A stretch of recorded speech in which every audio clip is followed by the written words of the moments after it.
Recording in progress.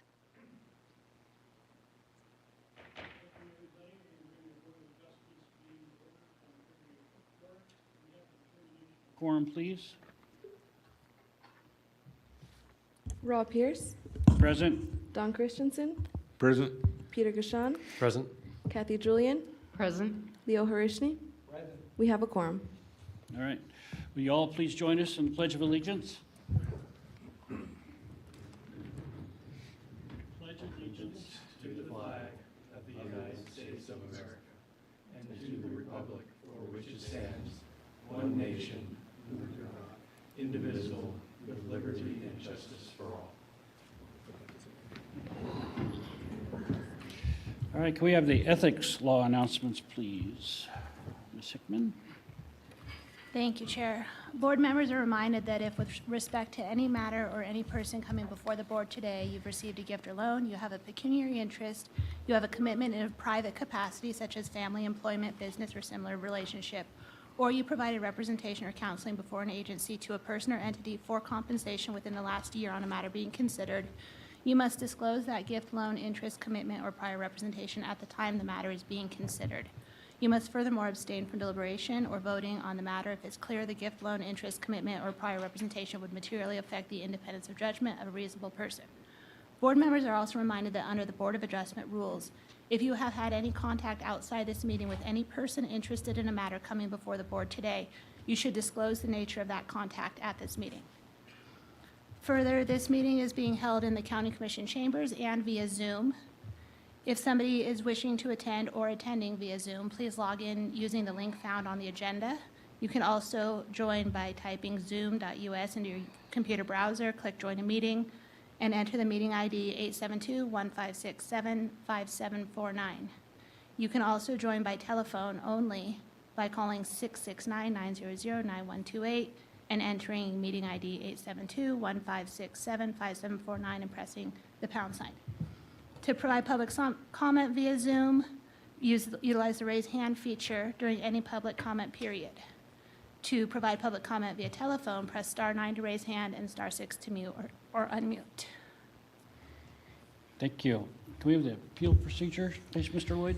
Yeah, most decisions rendered by the Board of Adjustment are appealable to the Board of County Commissioners. If you disagree with the decision of the Board of Adjustment and qualify as an aggrieved person or party, you may appeal in writing within 10 calendar days from the date that the decision being appealed is reduced to writing, filed with the Secretary of the Board of Adjustment, and mailed to the original applicant in the proceeding being appealed in accordance with Washoe County Code.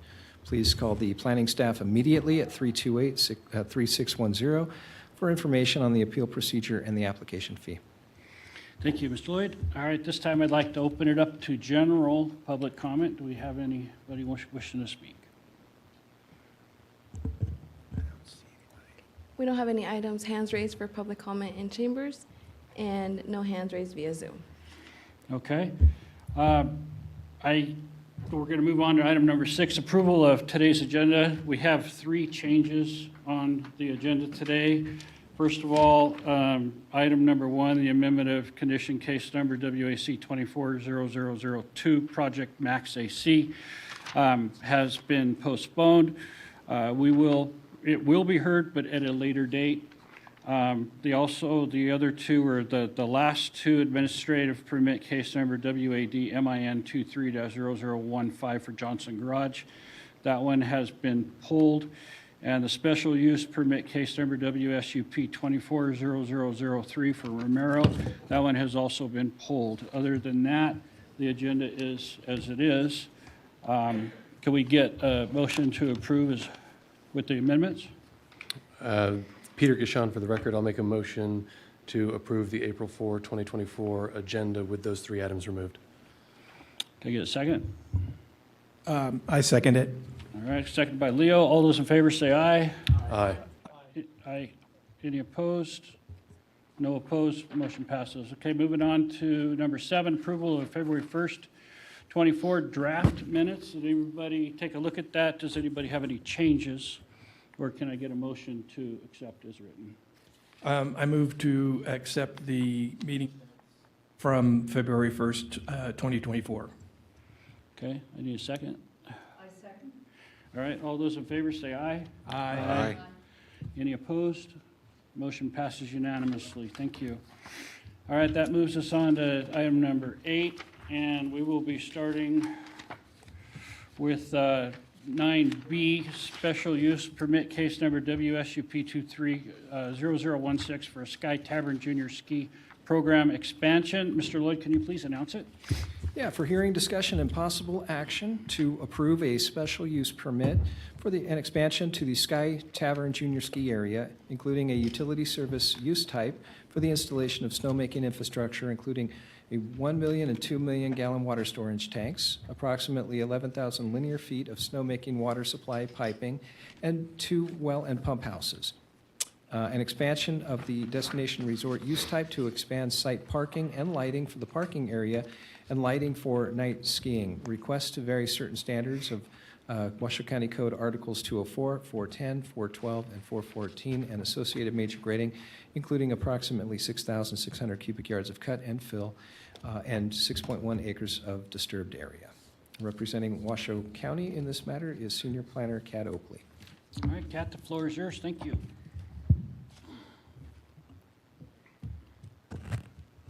Thank you.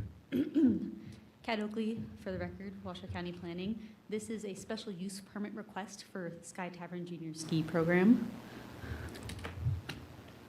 The property is located at 21130 Mount Rose Highway, directly north there of the base of the Mount Rose ski area you can see on the overhead. The request includes many components.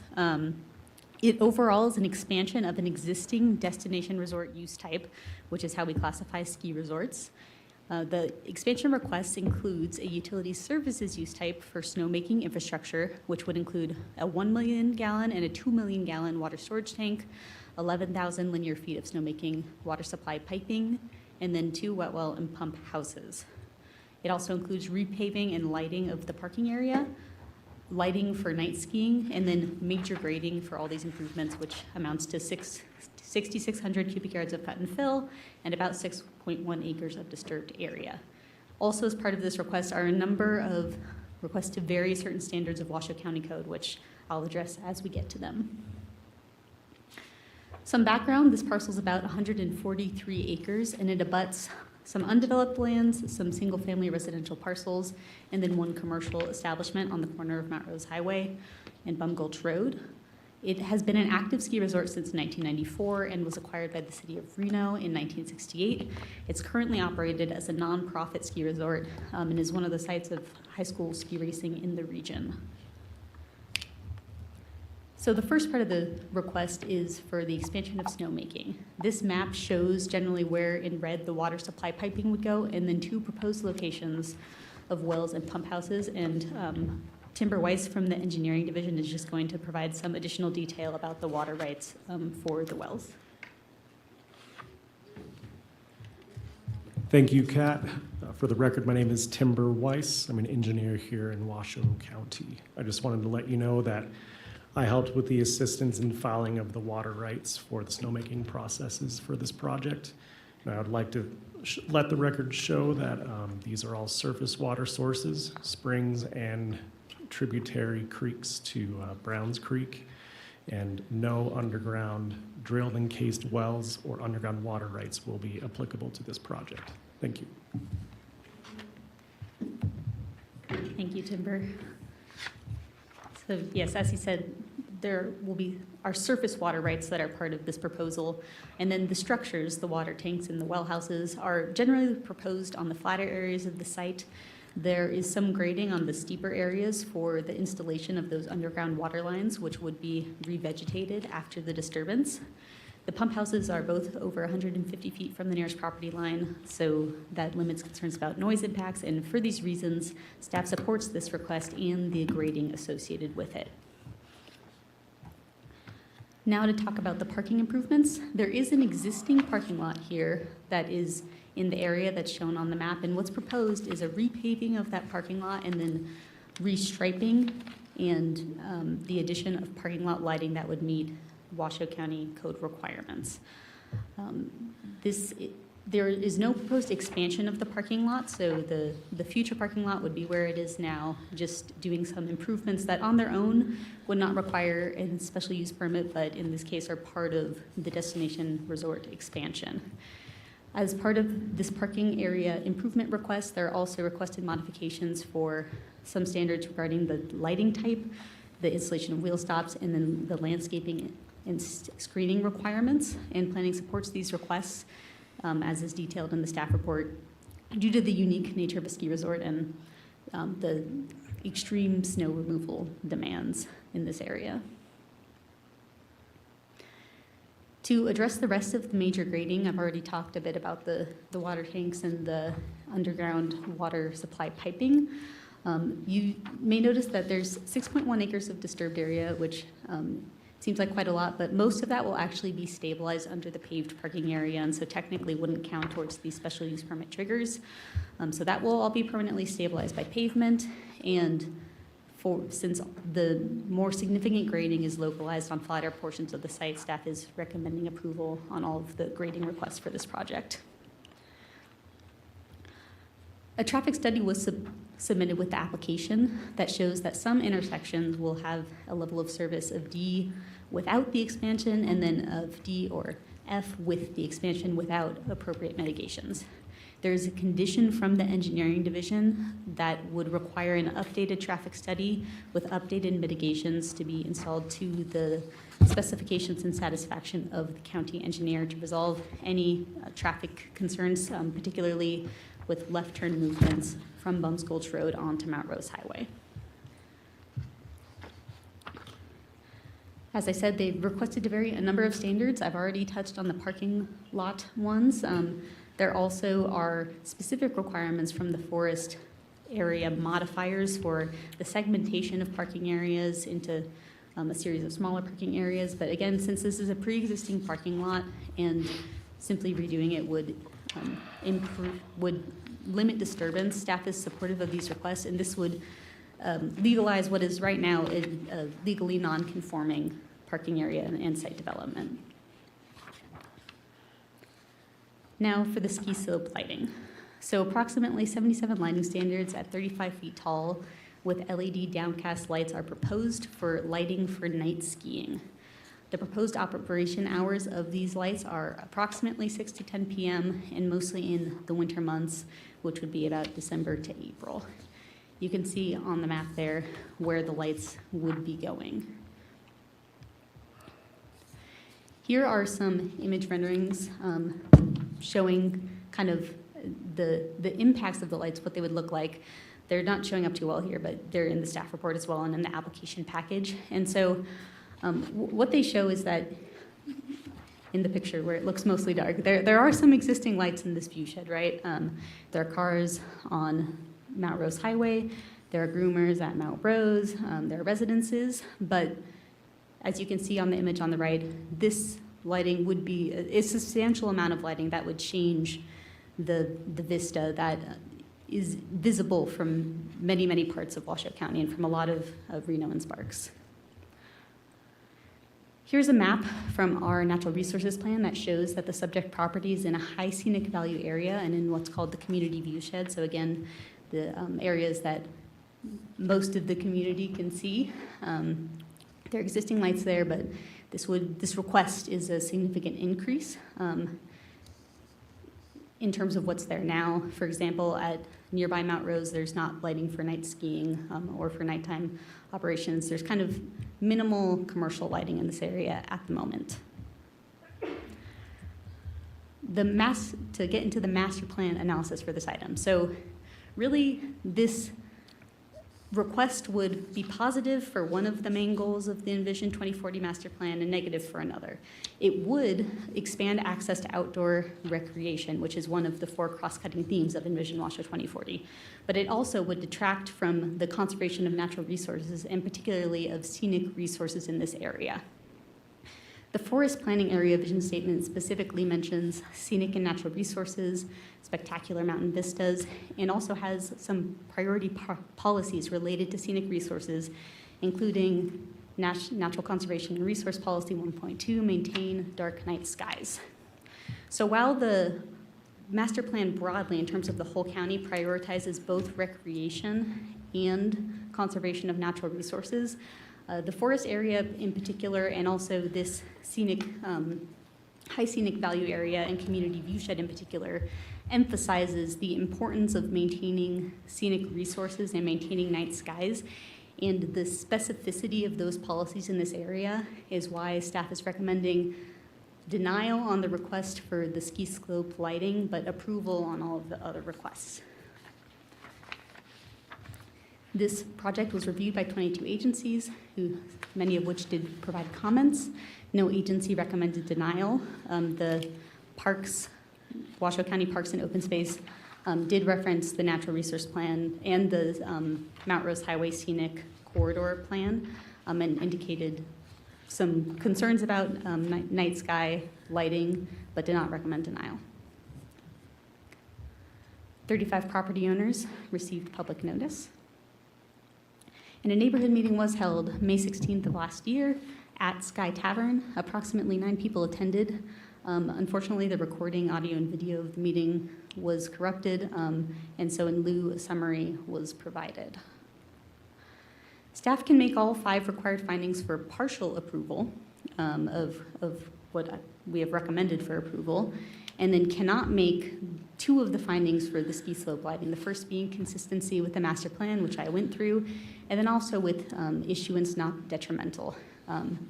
Particularly, this finding states that one would have to find that the approval of the project will not be detrimental to the character of the surrounding area, and because of the extreme visibility of this site, staff would find that it would be detrimental. So those are the 2 findings that have resulted in the partial approval recommendation. Here is a motion for your consideration, and I am happy to answer any questions. The applicant is also here and will speak on the project. Thank you, Kat. Would the applicant like to make a presentation?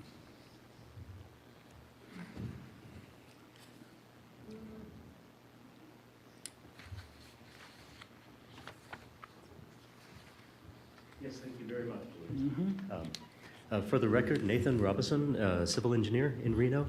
With me are my colleagues Julianne Zotter and Eric LaRute, and several members of Sky Tavern's Leadership and Association. We are not going to have any presenting materials. Kat did a great job of excerpting what was the main things to know, and as she said, they're much clearer in the PDF, and we would be happy to provide more high resolution. Among the things that we did in investigating this was going out to major viewpoints, including Windy Hill, Rattlesnake Mountain, Highway 341 on the other side of the valley in Washoe Valley, to assess from a broad perspective of Washoe how this would look from those. And we actually installed the light at the very highest point of Sky Tavern, so that when it's shown on the snow, a reflective surface, admittedly, it would give I guess the most extreme impression during that test on one night that we had it up. So you can look at those. We'll provide them to you, raw photos, whatever is needed. We thank you for hearing us, and we really thank staff. They've been inexhaustible in their guidance, personal attention, and patience with this application.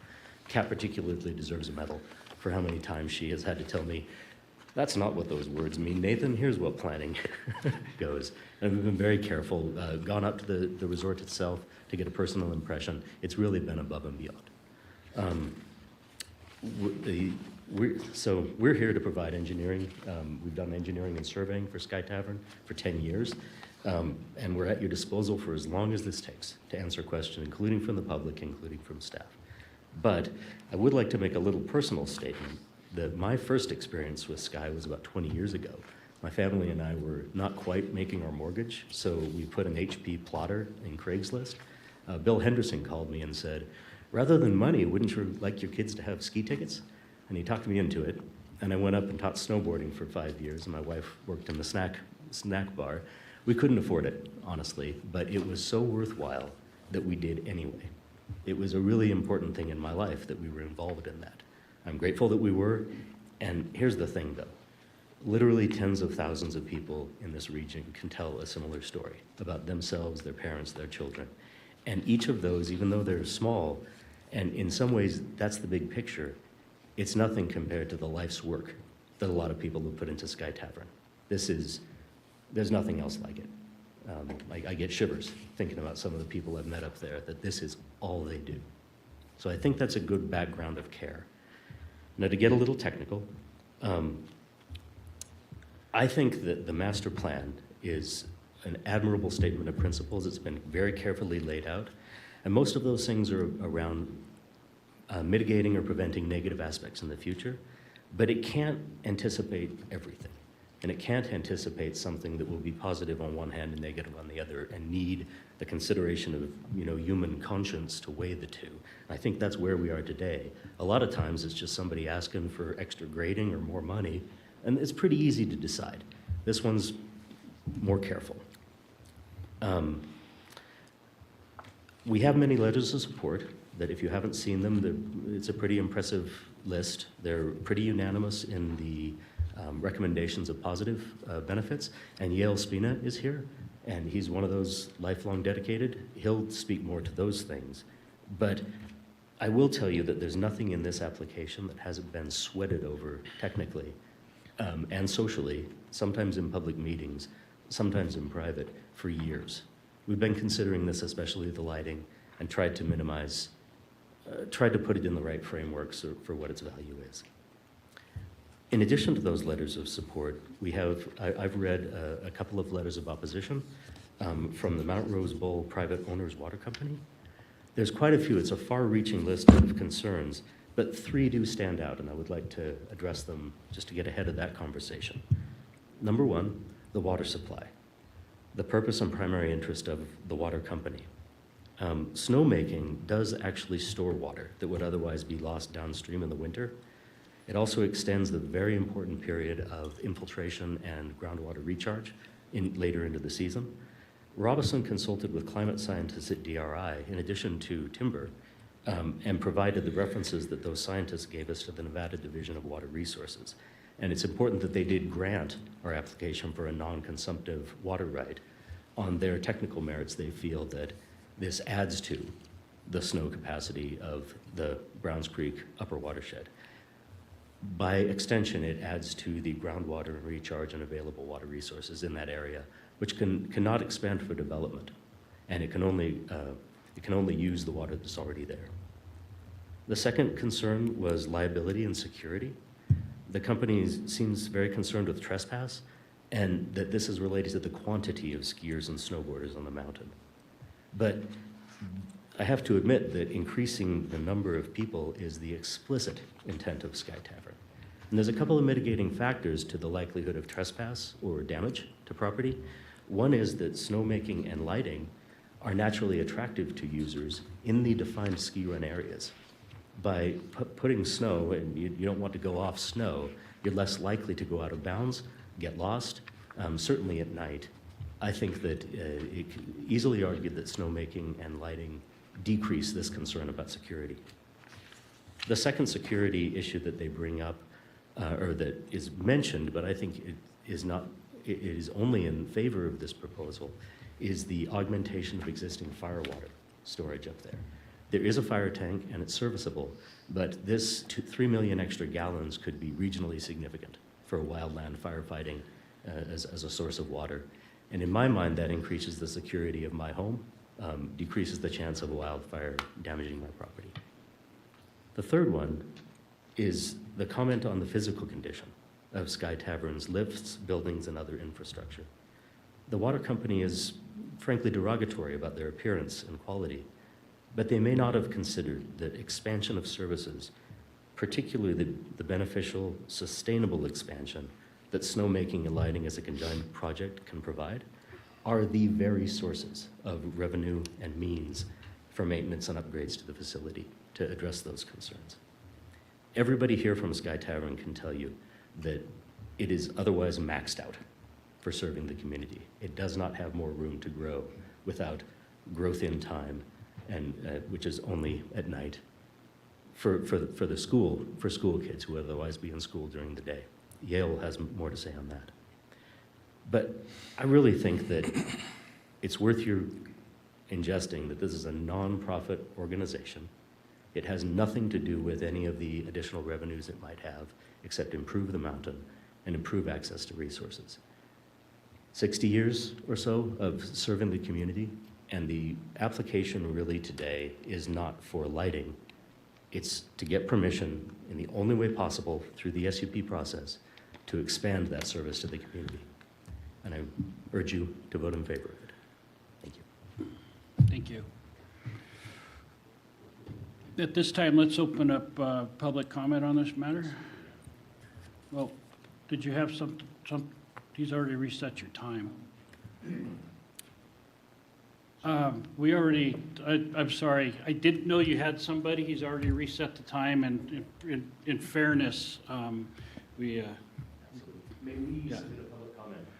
get with them, and yes, you can. Yeah, so let's open up public comment and go from there. Why don't you go ahead and speak first? since Okay. it's right then you could fill that out. Okay. So you guys can go right one after the other. All right, so I go now? Yeah. Thank you. Thank you for your indulgence. My name is Yale Spina. My grandfather worked for the city when the city acquired the property and was the one that put the lifts in the early years, in the 60s. I want to make 3 points. I'm chairman of the board for the nonprofit, and I wanted you to know that for the last few years, Sky Tavern's been sold out for the weekends. We've been regretting, last year we regretted over 200 families. Where did they go skiing? They probably didn't, because we are kind of the last bastion of affordable skiing. And if we were to get the lights, we believe strongly that we could do some after-school programs to take the heat off the weekends and facilitate the need and the demand from our community for this type of a program.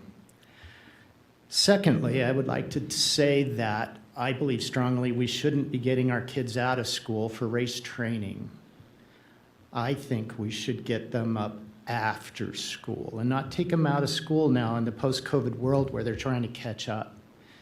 We have an opportunity now to do all of the alpine race training for the high schools after school, which makes a whole lot more sense to keep the kids in school and also give them a safer, better training environment so they can compete against the kids at the lake. And then lastly, I just wanted to say that if you're checking off all the boxes for the improvements to recreation, we check all those boxes because we're serving the adaptive program we have. We have 32 kids in our adaptive ski program. We had 3,700 kids last year, but we can't handle any more in the parking lot. So I'm here to pitch that, look, if we have these lights, we can serve our community better than we do today. Thank you. Thank you.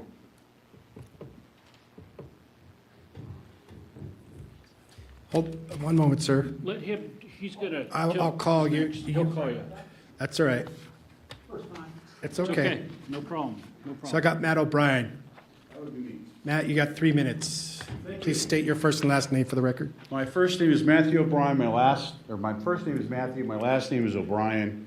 I've lived at Sky Tavern Road for the last 28 years, and I've been, You gotta speak into the microphone. okay. I've Thank been you. at Sky Tavern Road for the last 28 years. I've owned my house, and I've lived there 30.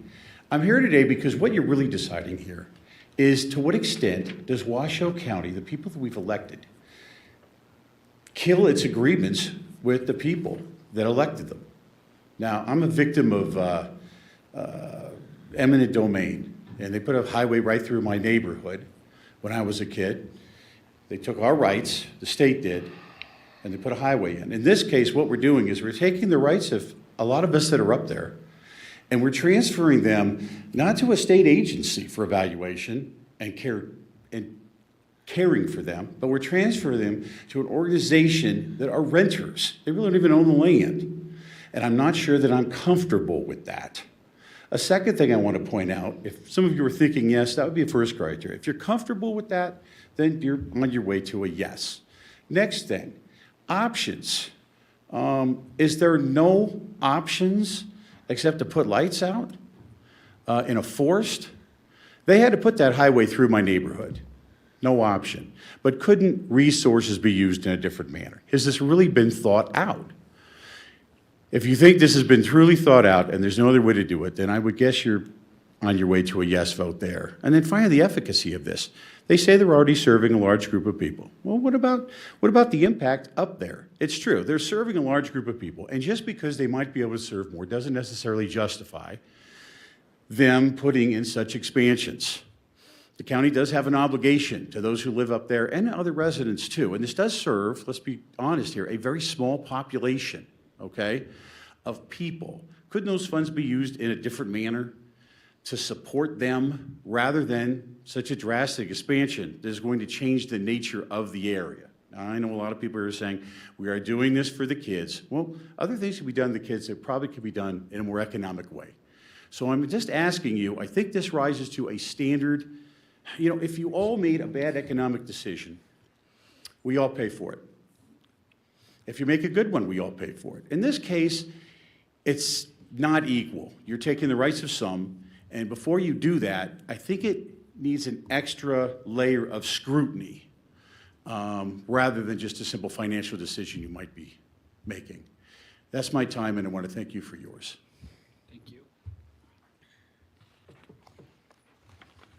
Annie Solberg.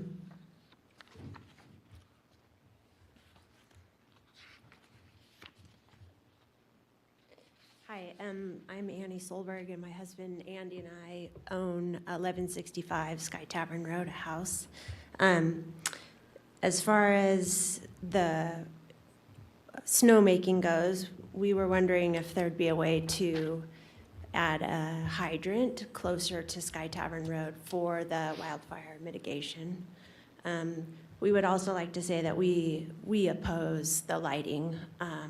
We oppose the disruption to the night sky and to us just personally. It feels like there might be more going on than just the expansion for the junior ski program.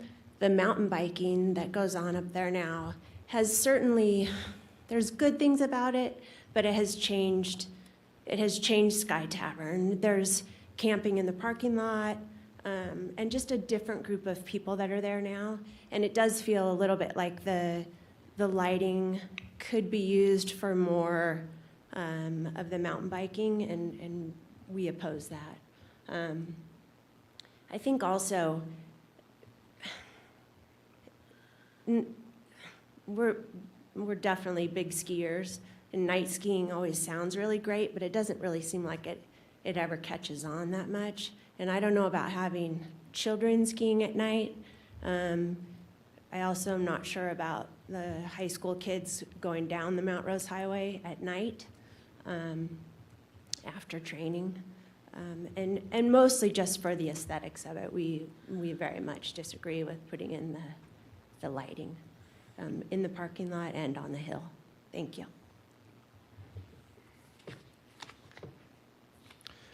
Susan Broily-Kamesh.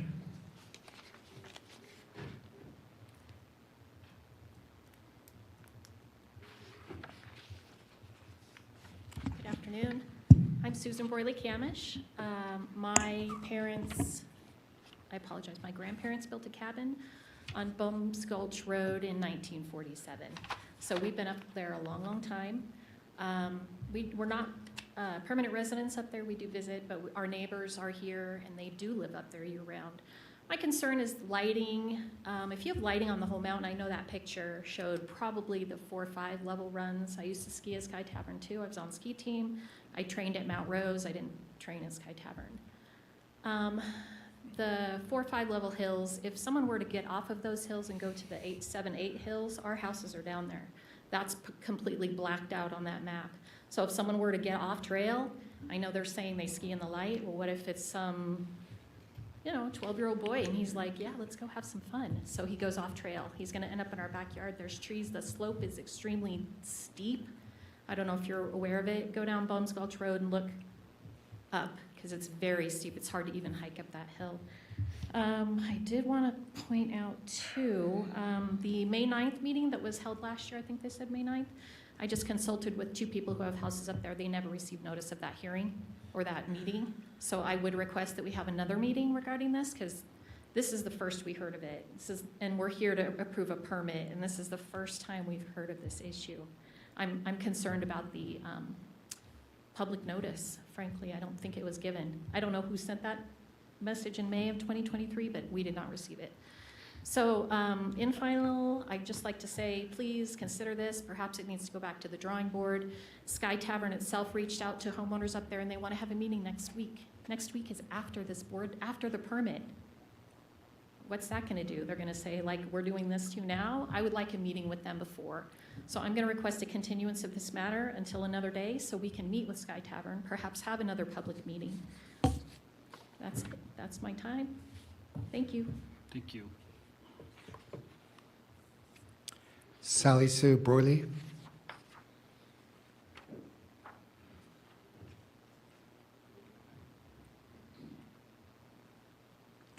I'm Sally Sue Broyley, and I'm the president of Mount Rosebowl Property Owners Water Company.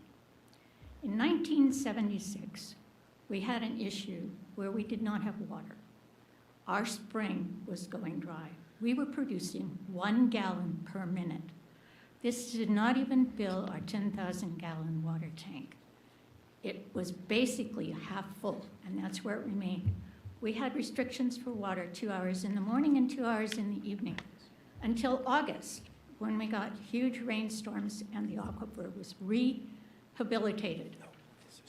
Again in 1977, because of a very bad year for snow, 1977, we had restrictions the whole year because there was no water.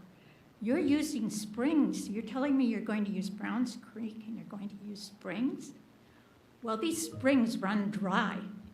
And unless the water aquifer gets refilled, there is no way there's going to be enough water for these million-gallon tanks and hundreds of thousands of gallons of water to make snow. Snow does not fill an aquifer until it melts. If it's going to melt, we'll get it in the spring and our springs will be rehabilitated. We have further proof because we have several springs around our area and we're on spring water for our water system. We have other springs that feed lovely little waterfalls. These waterfalls are beautiful. Full running stream right in front of our homes is great. However, in the fall and the end of summer, these springs run dry. The waterfalls are barely a trickle, if at all, and the stream becomes a lazy little stream.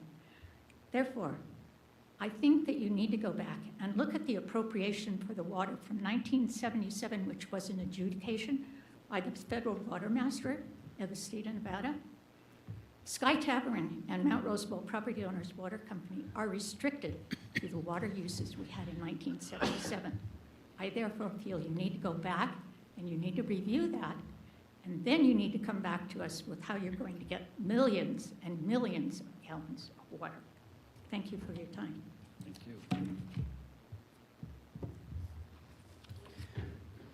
Julianne Zotter.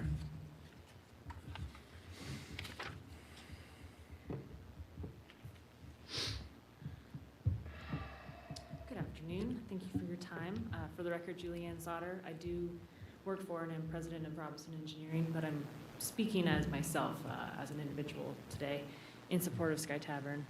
I grew up skiing in the area, as many of us do. I ski raced in high school. And I don't know if maybe everyone's aware, but the way that the high school ski racing works currently is kids will leave around noon during the day, leave school, go up there to Mount Rose currently, and race all day, get back by 3 or 4 or 5 in the evening. Growing up ski racing that way, I was actually discriminated against by some of my teachers because I was missing their class, and especially kids who go to classes or schools where it's block classes. You miss the same class every Tuesday and Thursday for the whole ski season. This is so different from if you were a basketball player, you have practice after school, games on after school or on the weekends. So by Sky Tavern creating this opportunity for kids to go up after school to practice, go up after school for races. It keeps kids in school, which is so much more important, I believe. Growing up ski racing high school, I was also a high school ski coach. Now, as someone who has a regular job and volunteers as a high school ski coach, missing my job on Tuesdays and Thursdays during the day is incredibly difficult and really does put a damper on my ability to volunteer and do a good job for these kids, which I was able to do, but not everyone can. If it were after school, I could certainly make it work a little bit better. I also was a ski resort employee, and I do understand the tolls and constraints that, you know, more people at the same time really makes it a lot harder to operate as a mountain. With that increased capacity, they have more room to breathe.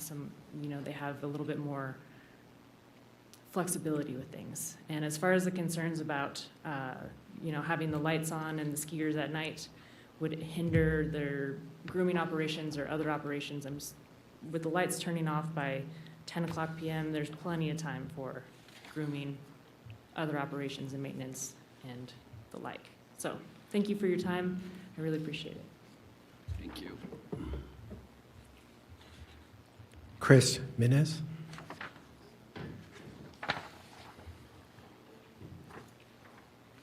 Hi there, my name is Chris Minnis, and I'm here wearing two hats. The first is as a resident of Bums Gulch. My property is adjacent to Sky Tavern. My second hat is as a ski industry professional. I went to Sierra Nevada College, and I graduated with a ski resort management degree. I've worked just about every job there can be at a ski resort. I want to preface this by saying I support everything Sky Tavern does for the kids. I grew up in Vermont and was part of a fantastic program that we did leave school early and we got to ski and eventually ended up on the race team. And that's probably why I went to Sierra Nevada College and have now a degree in ski resort management. Now, wearing my hat as a resident, I do live there full-time, year-round. And, those of us who live there, we chose to live there for the serenity the area offers. We endure 70 feet of snow, which we clear ourselves, and the mud, and everything else that comes with enjoying that serenity. And when I did move up there, I felt like that serenity was guaranteed by the Mount Rose Scenic Byway Corridor Management Plan, as well as the Washoe County General Plan. So in that regard, I would hope that you conform to that plan and don't make any exceptions to it, and thereby do not allow night skiing to take place at Sky Tavern. Now, wearing my hat as a ski industry professional, we can think of Heavenly and Mount Rose and Palisades and Kirkwood and Mammoth, many of which have had night skiing programs, and none of them have it now. Now, there's a reason for that. For one, it's not economically viable. It's extremely expensive beyond the capital cost of the investment of installing those lights. If you've been there at night during a storm, you know everything gets destroyed by the storms. It's the hoarfrost, everything up there is extremely difficult to maintain, making it not economically viable. Again, it also compromises the ability for the resort's operations. Now we're pushing grooming into night, lift maintenance into night, lodging maintenance deep into the night, and these can no longer be done, as we've lost now 7 hours of time for preparation for the next day. And one of the big things is skiers just simply, it's not a good experience. The snow is frozen, it warms during the day from either friction or the sun. At night, it becomes an icy mess.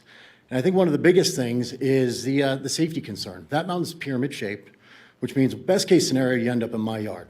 Other scenarios is you end up in the switchbacks of Mount Rose Highway, or worst case, you end up in Galena Creek. Both of these are very scary situations to have children in, should they want to follow the powder outside of the lit and snowmaking areas. So my suggestion is simple. We have a mountain that's not running 5 days of the week. Let's get it running then, and let's substitute PE with this great physical experience on the mountain. Thank you. Greg Doyle.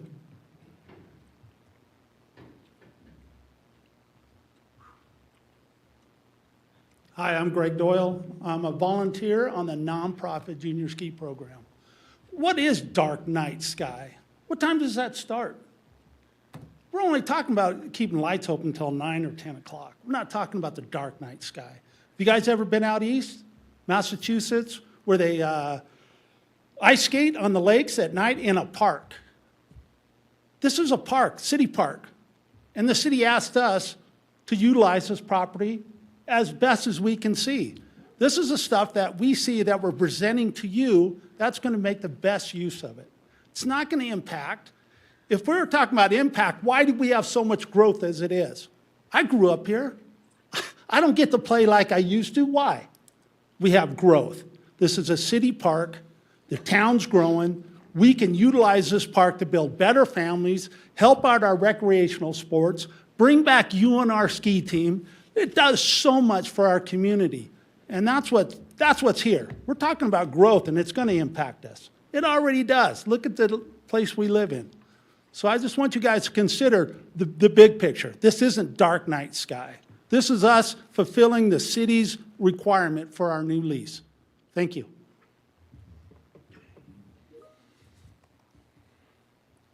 Randy Thompson.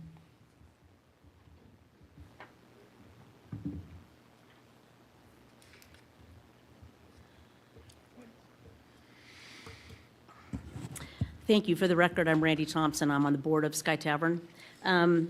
My dad learned to ski at Sky Tavern from Marcy Hers, went on to ski at UNR, and actually did a career in skiing. And that's the lifelong creation that Sky Tavern does. I just want to remind everybody that Sky Tavern's been a ski resort since the 1940s. So people that have moved up there moved next to a ski area. The concerns about trespass, we are a city park, so we do the best we can, but it is a city-owned park, so trespass is not really an issue when you're talking about being next to a city park.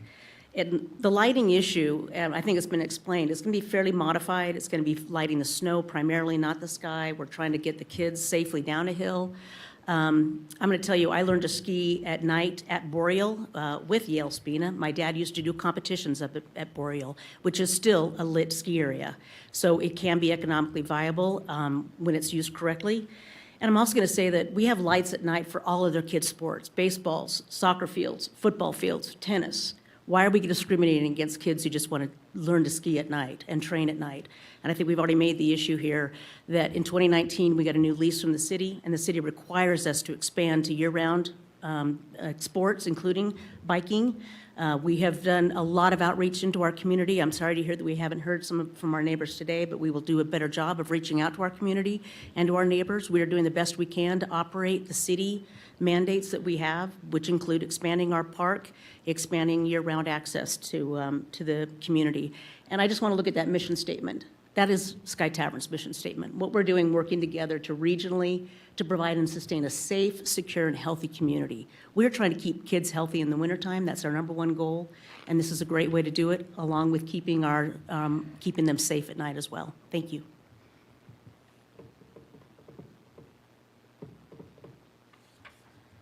J.J. Batchelder.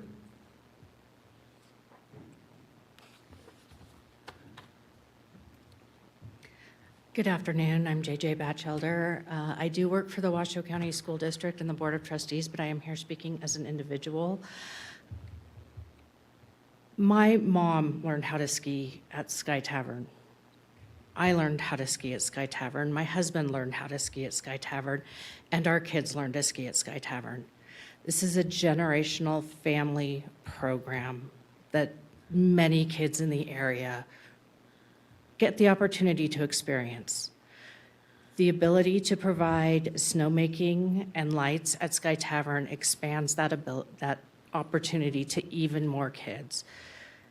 One of the comments I read in your packet talked about we're providing ski racing for the wealthier kids. We're not.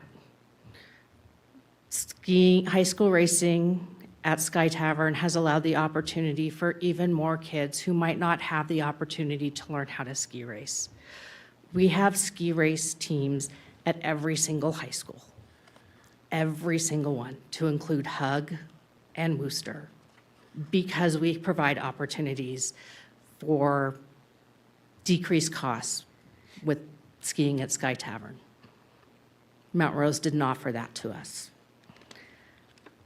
I really hope you consider this and understand that this would be a huge benefit to the entire community. Thank you. If there's anyone else who'd like to make public comment in chambers, please raise your hand. Okay, no further public comment in chambers, and I have no hands raised via Zoom. Okay. Then we will close public comment. We'll bring it back to the board for discussion or for questions. Does anybody have any questions? I have a question, Ian, for the record. I have a question for staff about the reference to a 1977 adjudication of water rights. Does anyone know anything about that? Thank you. Hello, Timber Weiss for the record. That adjudication is referred to as the Browns Creek Decree, and the water right that I mentioned before is considered tributary to that. It's referenced a permit whose point of diversion is Grass Lake, which is that grassy area by the parking lot in Sky Tavern. Washoe County filed an application to change that water from historical stock watering, the priority date back to 1878, into the snowmaking process, a recreation permit. There are several other permits within the area on various springs for quasi-municipal and domestic use by the neighboring community as well as Sky Tavern itself. Okay, just to follow up, so can we assume that has the county, someone in the county, examined whether there is sufficient water? And I get the point that the snow melts and goes back into the, but has this been looked at in a serious way? Yes. I myself, my predecessor, have looked at these applications as we're the water rights managers for Washoe County. And when these applications are in review by the state engineer, they also analyze these applications and consider the viability of the water, you know, the amount at the source, the manner of use, impacts to existing rights, you know, protections and stuff like that. So yes. Okay. Thank you. Yeah. Anybody else got any questions? Go ahead. Yeah, Peter Gashon for the record. I don't know if this is for staff or the applicant, but there's a lot of modeling done on the lighting, but was there any modeling done from Bum Gulch or Sky Tavern Road itself?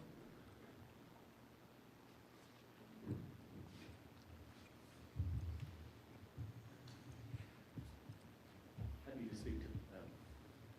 Nathan Robinson, engineer for the record, and we didn't model them. What we did was we drove and walked those areas and attempted to peer through the trees and assess whether things would be visible from various vantage points, including walking up and down both Bums Gulch and Sky Tavern Road, and driving to all along Mount Rose Highway, stopping occasionally to look at both the perspectives from the water tank locations and the potential for light. And while I certainly can't say that there will be no light seen through any treescape, this is a densely forested area, and it is hard to find a vantage point from which you could look and have the appearance of a lit area from the perspectives. Staff enforced the, I think it's 100-foot minimum setback distance of any light higher than 10 feet. And with very few exceptions, such as Mount Rose Highway itself on the downhill side, though almost all of that 100 feet will be forested. Thank you. I'll follow up on that, perhaps. Is there a difference between the lights that will be in the parking lot versus the lights on the ski slope? Because frequently we hear about the dark sky requirements for downshielding, and I'm assuming there will be some downshielding on the lights in the parking lot. Is that correct? I'm glad you brought that up. It's very much to the point that downshielding is actually critical because the only useful light for either skiing or the parking lots, it is what is shown down. These LED lights, which are one of the variances from the requirement to use a more high energy consumption light,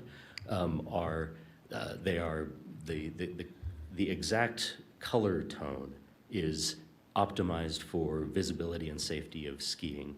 but we don't want any of the light to go up. However, snow is reflective, and so essentially all of the light that is shown will be in a diffuse manner shined up. But I do think that contrasts with point light sources, the kind of thing that could distract a pilot or someone up in the air. This is a kind of a soft glow, decreasing in intensity with distance rather than a point source, such as the kind that you see on the top of Mount Rose 365 days a year, all through the night. There's a light that, unless it's broken, it's on. Okay. You might as well just stay right there. I got a question for you, sir. So the lights, they're, correct me if I'm wrong, they're supposed to go off at 10 o'clock, correct? Correct. Does that mean all your grooming and everything's going to be done with the lights off and anything that, I'm looking at, from the public standpoint, 10 o'clock, it's going to be dark up there. Is that correct? Our application is to turn off the lights at 10 o'clock, and if that were a condition of approval that were earlier in the evening, Sky Tavern would learn to find a way to work with it. This is that important that we work with whatever conditions is opposed. However, lighting of grooming just has to go on for however long it takes. Mount Rose has 4 or 5 snowcats. Their light intensity is higher than car headlights, but one of the things that really stood out to me when I was taking the pictures is a car will shine right in your eyes eventually, no matter where you are. The snowcats shine down in front of themselves, and they're not quite as impactful. These lights are even further down. But we'll work with what you can get, I think. But the few snowcats at Sky Tavern, will have to operate on different times than the racers, at least, and that may be concurrent with the diffuse lighting. I think it would increase the safety for the operator of the cats, but they'll have to work when they can. And again, they'd be working with a single headlight. With their own lights? It won't be, okay. And then can I see it? You said that you had a picture that you guys took, if I understood you correctly, so from Windy Hill, a few other places of what it would look like if... Yeah, Cat Oakley, Washoe County Planning. The pictures that you referred to were in one of the exhibits to Right, the but they're not application. really clear. Do you have anything clearer? Yes, with permission, I could email that to anyone and You get don't it have it distributed. right now? Even No, if we it have were to do printed, right it now. wouldn't be much Okay. better. The original photo is the most Okay, educated. all right. Yeah, this is what I got, and it's like, can't really see anything, so. I have a follow-up on the. Go ahead. Kathy Go Julian, ahead. for the record. I guess this is for the operator. The snow grooming, how is that done now? What time do they start and what time do they end now? Snow grooming is, actually, I think I'll invite Meg Ohlert, who took my wife and I down in one of the snowcats. Michael Ehlert, General Manager of Sky Tavern Ski Area. Currently, we groom from about 5 p.m. till we're done, but that can be 2 a.m., 3 a.m., just like regular ski areas. Depending on conditions, if we have a big storm condition, we'll also shift grooming to start at 4 a.m. and go till 9 a.m. when we open. And currently, obviously, you don't have lights, and nor does Mount Rose, right, for Correct. any kind of grooming? Correct. Okay. That's the way most ski areas in the basin all operate. And our plan would not to be have the lights on with grooming. When you're driving a cat, you need to see the differentiation of the slope. The lights really help that, so you don't want other light sources. It's actually easier to groom at night than during the day. So all grooming will just be the cat lights happening. They're set, they're designed to do that. Okay. Thank you. Yeah, that's kind of what I was getting at, for a point of clarification. And, Kat, can I ask, tell me about the public notice that went out? We've had a couple of comments about that. Yes, Cat Oakley, Washoe County Planning. So I pulled up the signed notice list for the neighborhood meeting. For neighborhood meetings, staff will provide the noticing list that we get on our online regional mapping system to the applicant, and then the applicant is responsible for mailing out the notices, and they provide us with a signed list that they utilized. And so I did take a look at that list, and I saw several addresses on Bums Gulch Road on that list. I didn't check for specific names, but I know that properties on that road were noticed. Okay, okay, good enough, thank you. And what are the days of operation? I'm sorry, I'm not. So what the conditions of approval currently say in terms of the lights, whether or not you approve the application with the lights for night skiing or just the parking lot lights, is that they would be limited in operation until they could operate no later than 10 p.m. And there was no limitation on days per week. So that's what it currently says in the conditions, which obviously could be modified if the board would like to do that. What days do they operate? Somebody says 5 days a week. There's no proposed limitation on the number of days per week. They've suggested, or in our discussions about it, that the operation would likely be, as they've described, after school during the week, so those 5 days. But depending on how things evolve, there's no built-in restriction into the conditions as they're currently written that would prevent operation 7 days a week. 7 days a week. Yeah. Okay.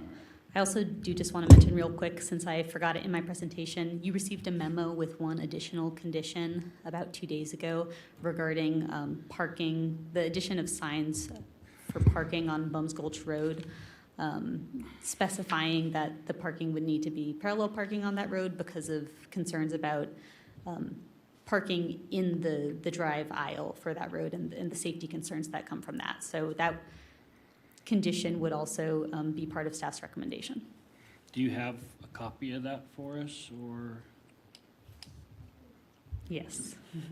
I'm sorry.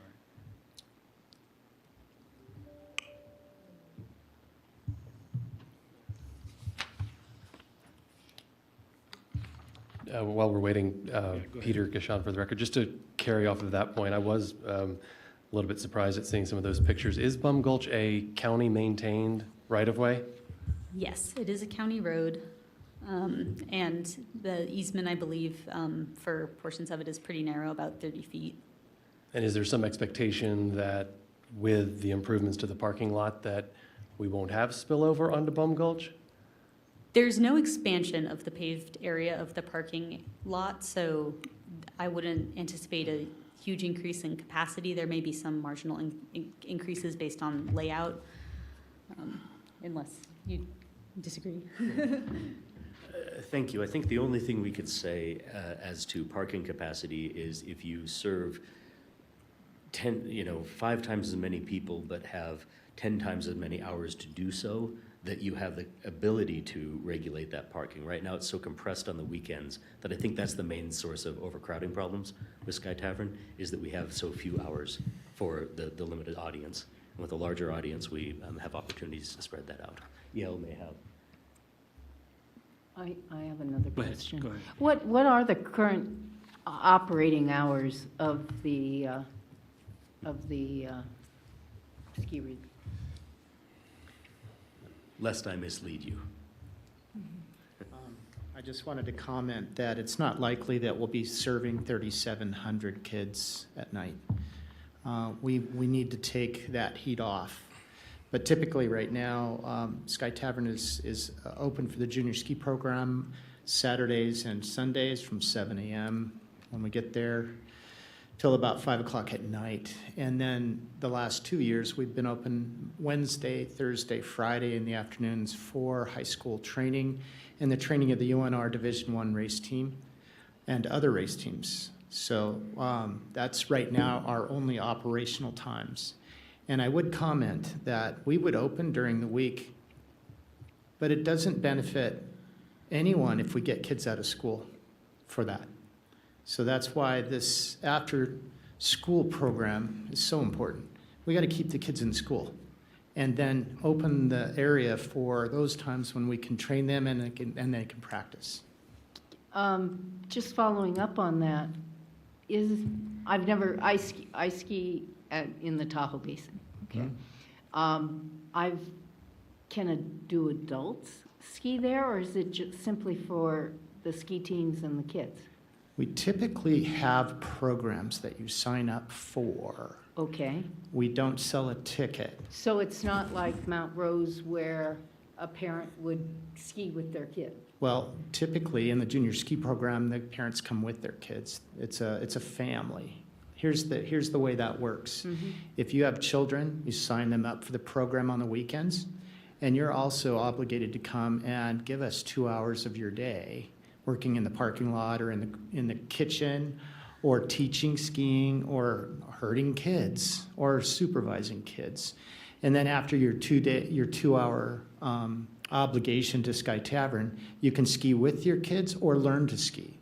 So that's how we do this. It's a family. It's not, you don't drop your kids off at Sky Tavern.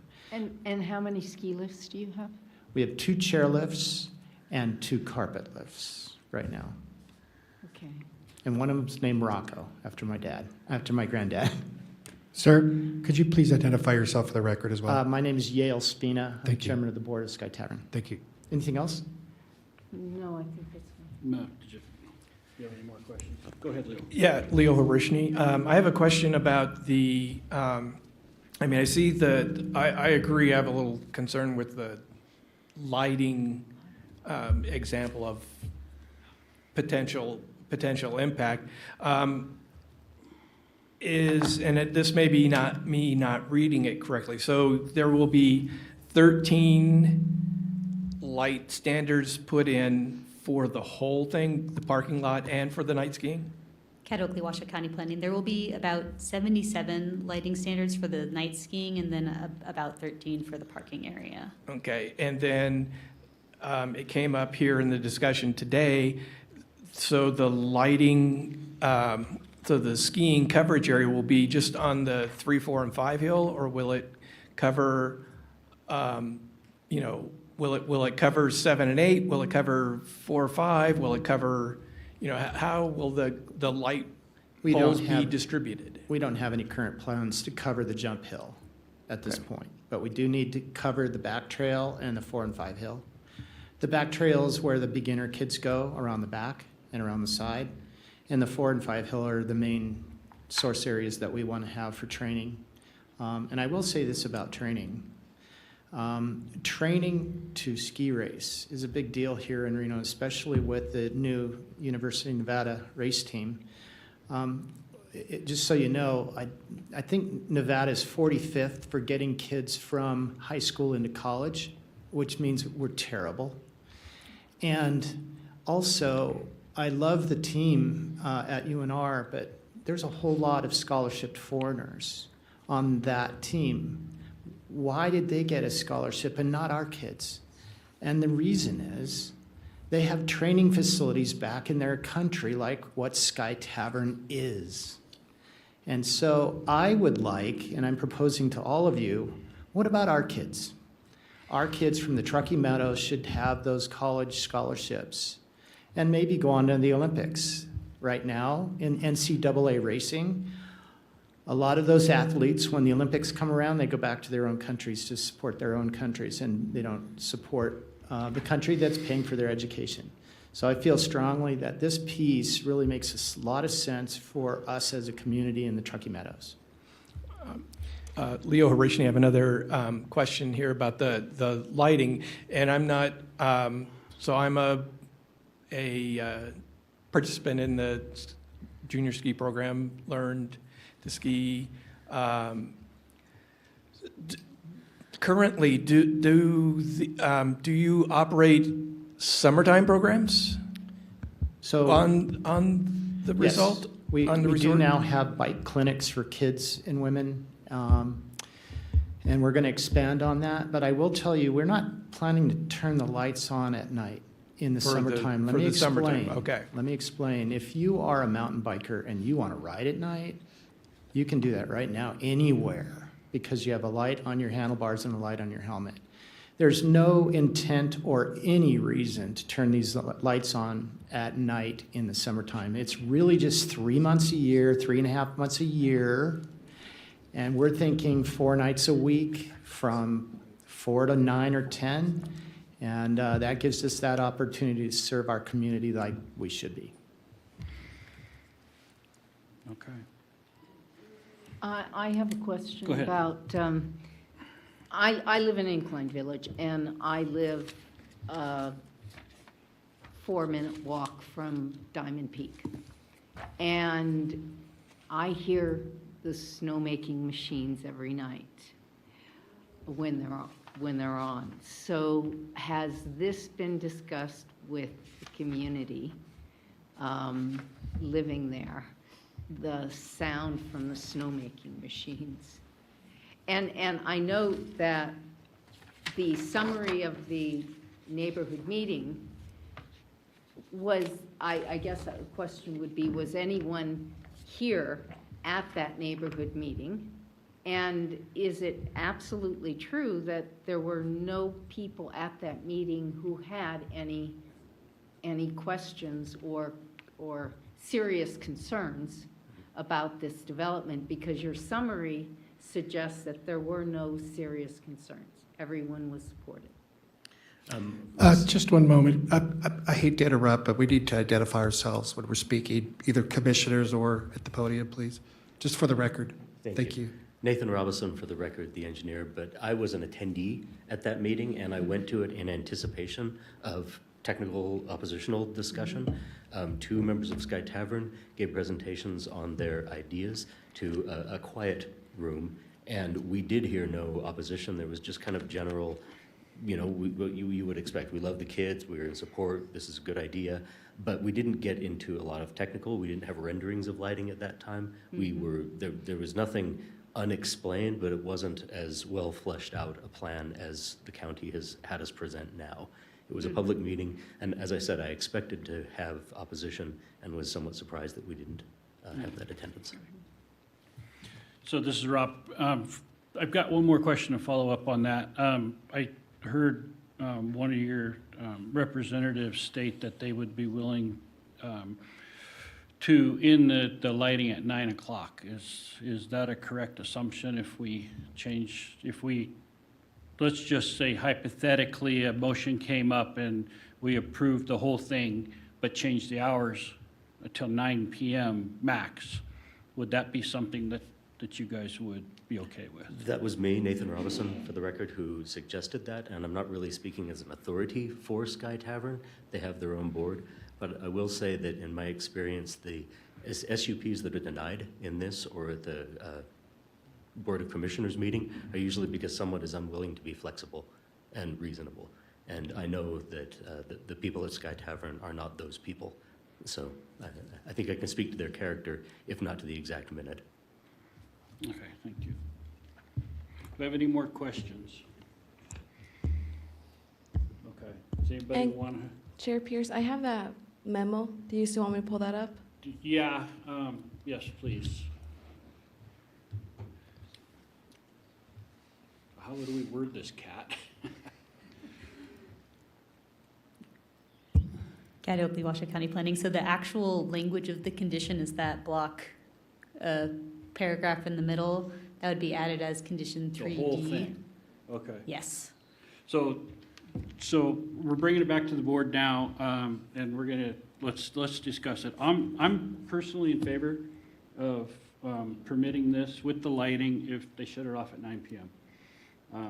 I think there's benefit in it, and there's already lights up on the hill, so I personally don't believe that the breaking the dark sky is going to make that much of an impact if it's shut off at 9 p.m., given the dates and dates that they operate, only a few days a week, not 7 days a week. So that's where, that's Okay, where I'm well, at. Kathy Julian, for the record, I suppose I'm more inclined to support the staff's proposition that this is not consistent with the requirements for the scenic views, and I think those are very important requirements that affect a larger group of people than those who benefit from the ski program. That being said, I am supportive of, even though it is noisy, I am supportive of the snowmaking. I am supportive of minimal lights in the parking lots. And For me, I see where one could ski for at least a couple months in the spring, between 4 o'clock and 6 o'clock. So there is still scope after school, and schools end at about 3:30, early release days 2:45. There is still time to get out there and ski until 6 o'clock. I mean, children do go home to eat. In my view, there is no real need for having it till 10 o'clock for sure, and I'm not even clear of the necessity for going after 6 o'clock in the evening. So I'm more inclined to approve this without the ski slope lighting. And is it a question for staff, I suppose, would be, is it possible to approve this without the ski slope lighting and then have I'm going to say a more effective public meeting with the community to work out a compromise if they wanted to go forward with the lighting on the slope? Is that an option? Ken Oakley, Washoe County Planning. I'm not totally clear on if it would be a technical denial and there would be a waiting period. So I just need to make sure I'm getting straight with what the request is. I believe the request is to grant the partial approval as recommended, but then allow the applicants to come back after they've met with the neighbors and come up with a possible option or other options that may be more amenable to the neighborhood. Is that what I'm hearing? That, as well as really understanding, it was very interesting to hear from a ski resort professional talking about the effectiveness of night skiing and the cost effectiveness of night skiing. So when I look at this, what I see is, where's the business plan of exactly how this is going to work? And it seems to me it was asking for the sky and a good deal of flexibility, when in fact you may not need that much in terms of lighting. You may, and it might not even be necessary if you were able to have the additional snowmaking and the additional parking. I'm not clear why you need that block from 6 o'clock to 10 o'clock. And I just wonder, and that's my concern. When I balance that against the scenic views and the benefit overall to that scenic byway, and admittedly, the people who moved there knew that it was a ski resort, so that was a given. But nonetheless, none of the other ski areas have those massive lights right now up at Mount Rose. So this is a precedent, and this is significant. So that's where I'm coming at. Sorry, sir, we can't. So my thought on that is the kids get out of school at 3:30, 4 o'clock. It's going to take them probably 45 minutes to an hour to get up there. It gets dark at 5 in the middle of winter. And so 5, 6 o'clock before they even get up there, get their stuff on and get going. So that gives them no time to ski with any lights. For a large portion of the winter, I think that is why they're asking for some lights. And so I was, in my statement, I said 9 o'clock. That would give them plenty of time to get a couple hours of skiing in. That was my thought, but this isn't my decision, this is the board's decision, so I'd like to hear from the rest of the members and see what you guys. Mr. Chair, before you do, just to answer the procedural question that was asked by my board member, Julian. Procedurally, you would need to deny that portion without prejudice in order for the applicant to come back prior to 1 year. But that is a possibility. They could come back before 1 year? If you denied it without prejudice, yes. Right, okay. To add to that, Chair, that needs to be a separate motion. That would have to be the lighting coming back? or- The denial without prejudice has to be brought as a separate motion following the action of the board. Okay. And Kathy Julian, for the record, that would, in my view, that would only be the slope lighting. The parking lighting is okay with my I don't think we can break it up like that personally, can we? I don't think we can do that. It's all part of the, Yeah, because you wouldn't need the parking lot lighting if you didn't have the slope lighting. The parking lot lighting already is, to how I see this, the parking lot lighting already exists now. There's not any awareness that there's an issue with the parking lot lighting now without the, so that, yeah, I would think it's going to be all, for me personally, as much as I support the idea and the concept, I am hung up on the idea of 70 lights on a very visible section to the evening. To the evening skies, and like Rob says, for November, December, January, probably February, that would be, I get that you can't easily model these, but the idea that, one car and one test light is a fair image of what the expectation is. And I've thought about this because as much as I support skiing and this idea, I've thought about in the past week or so, looking up there and looking at the view and thinking about, if Sky Tavern does this, then what's to stop Mount Rose from, possibly, doing that? And so right now, as much as I support the idea, I have to agree with the findings as we're presented with the information. go ahead, Kat. I see you chomping at the bits. Kat Oakley, Washoe County Planning. Just a point of clarification about the parking area lights versus the ski slope lights.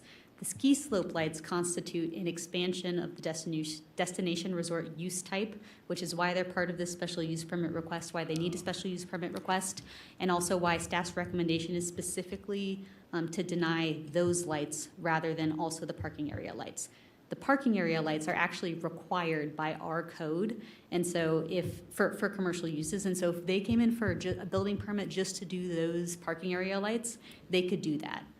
So they can be separated because of those considerations. Okay, well, thank you for clarifying that. Okay. Peter, I know you got something. I do. Peter Gashon for the record. I, like Chair Pierce, am in favor of this. I think that staff did a great job analyzing the master plan, and what the master plan doesn't do is tell us how to weigh these competing goals. You look at Regional Form and Coordination Principle 2, it suggests strengthening the identity of the region by encouraging land uses that contribute to the character of the community. This is a ski community, and I think that this contributes to the character of this community.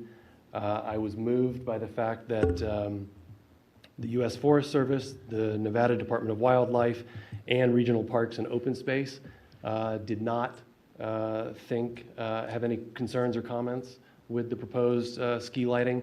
Only Regional Parks suggested that the applicant use best practices for dark sky compliance, and I think with the lighting type that has been selected, they have.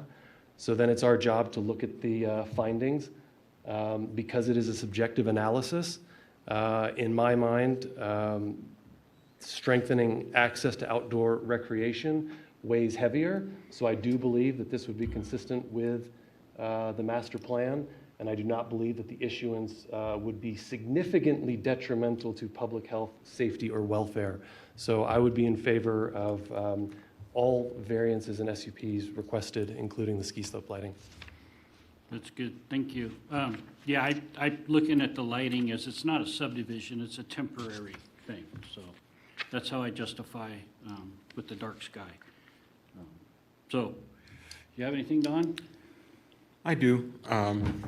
Just parenthetically, three of my four sons were part of the Sky Tavern program many, many years ago, and it's a valuable program. The biggest problem that I see over that period of time, since 1944 or whenever, is the precociousness of the weather. So I think the snowmaking thing, with deference to my colleague, the noise I don't think is going to be a real problem. And that was one thing over these many, many years that inhibited that wonderful program, was the absence of snow. And I don't feel that way about the absence of lighting. I think our staff did a wonderful job in denying that portion, or recommending for denial that portion of the application, based on the principles of the dark sky provisions of the master plan. And what you said was very compelling. It's only for a portion of the year. So I came to this after doing a lot of research on this proposal. I had a preconceived notion that, yeah, lighting is out and definitely the snowmaking is in, but you make a very good point on, first of all, the technology on this, and 77 light poles sounds like a lot. But again, the scope of the downward projection of this light, I've changed my mind. I'm going to go along with what Rob has suggested here. Yeah, let's go with the lighting. And I am concerned, though, that we didn't get a lot of public input. And I've said this before, on almost every application that comes before us, residents' public input is very, very important to this board. We hear you. But again, I've changed my mind, and I would support the application as proposed. Okay. Motion? Motion, yes. Go ahead. I'll call for a motion. Peter Gashon for the record. I would move that after giving reasoned consideration to the information contained in the staff report and information received during the public hearing, the Washoe County Board of Adjustment approve special use permit case number WSUP 23-0016 for Sky Tavern Junior Ski Area, and to approve the request to vary standards WCC 110.410.25C and F and G3, WCC 110.412.25.C, WCC 110.412.40A and B, and WCC 110.204.05 D1 and 2, and approve the request to add lighting for night skiing with the conditions included as Exhibit A to this matter, including the additional condition regarding parking signage on Bum Gulch, having made all 5 findings in accordance with Washoe County Section 110.810.30, including consistency, improvements, site suitability, issuance not detrimental, and effect on a military installation. Okay, this is Rob. Just for a point of clarification, do we need to read that whole thing? Signs to be installed in there? No? Okay. I made the reference. What about the hours? Are you going to go full hours, or was there a modification? Okay, we can modify the conditions to include the hours as only being 5 to 9 p.m. instead of 10 p.m. Okay. Can I get a second? For the record, Don Christensen, I second the motion. Okay, we have a motion and a second. All those in favor say aye. Aye. Aye. All those opposed say nay. Nay. We have 1 nay, and motion passes. Thank you. Can we take a break? Okay, at this time, we're going to take a 10-minute break. We'll come back at 3:10.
that what he called Except it? the manager's office.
He was here and he was.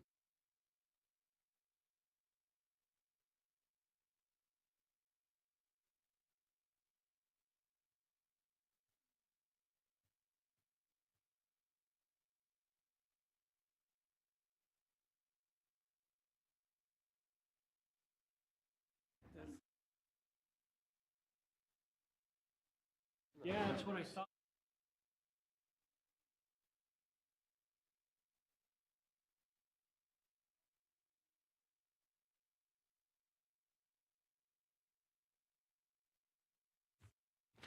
Well, and it's not our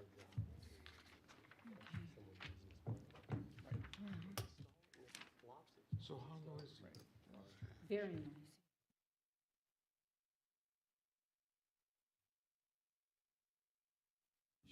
Yeah, it's Yeah, just exactly. this.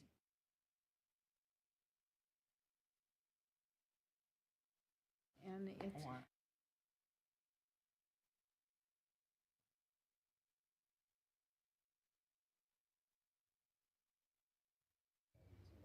what, that's fine.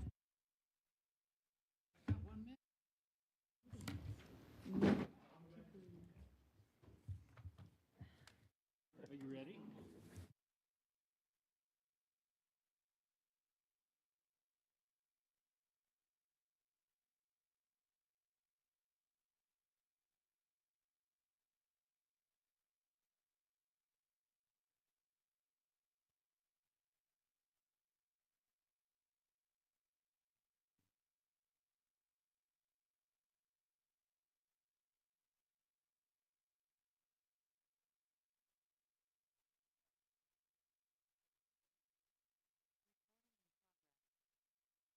All right, we're going to bring the Board of Adjustments meeting back to order. It's 3:10. We're moving on to 9C, variance request for case number WPVAR 24-0002, a Richard variance. And Mr. Lloyd, could you please announce that one?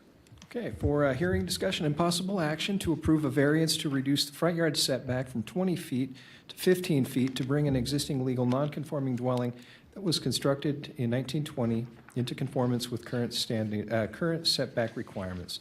Representing Washoe County in this matter is planner Tim Evans. Thank you, Tim Evans, planner. So the case before you today is variance case number WPVAR 24-002, Richard variance.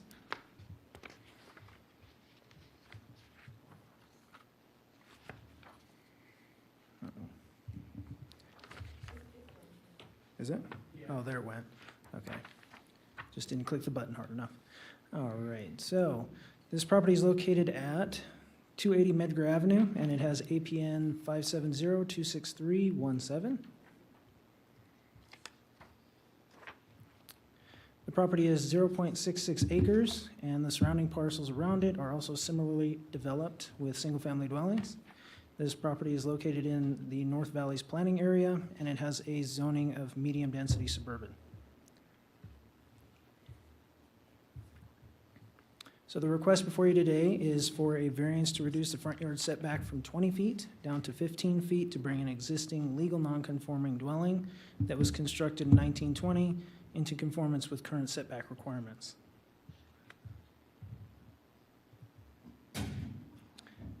On the screen, as you can see, it's a site plan that was submitted with the variance application, and it's that small highlighted portion that is the request for the variance is for.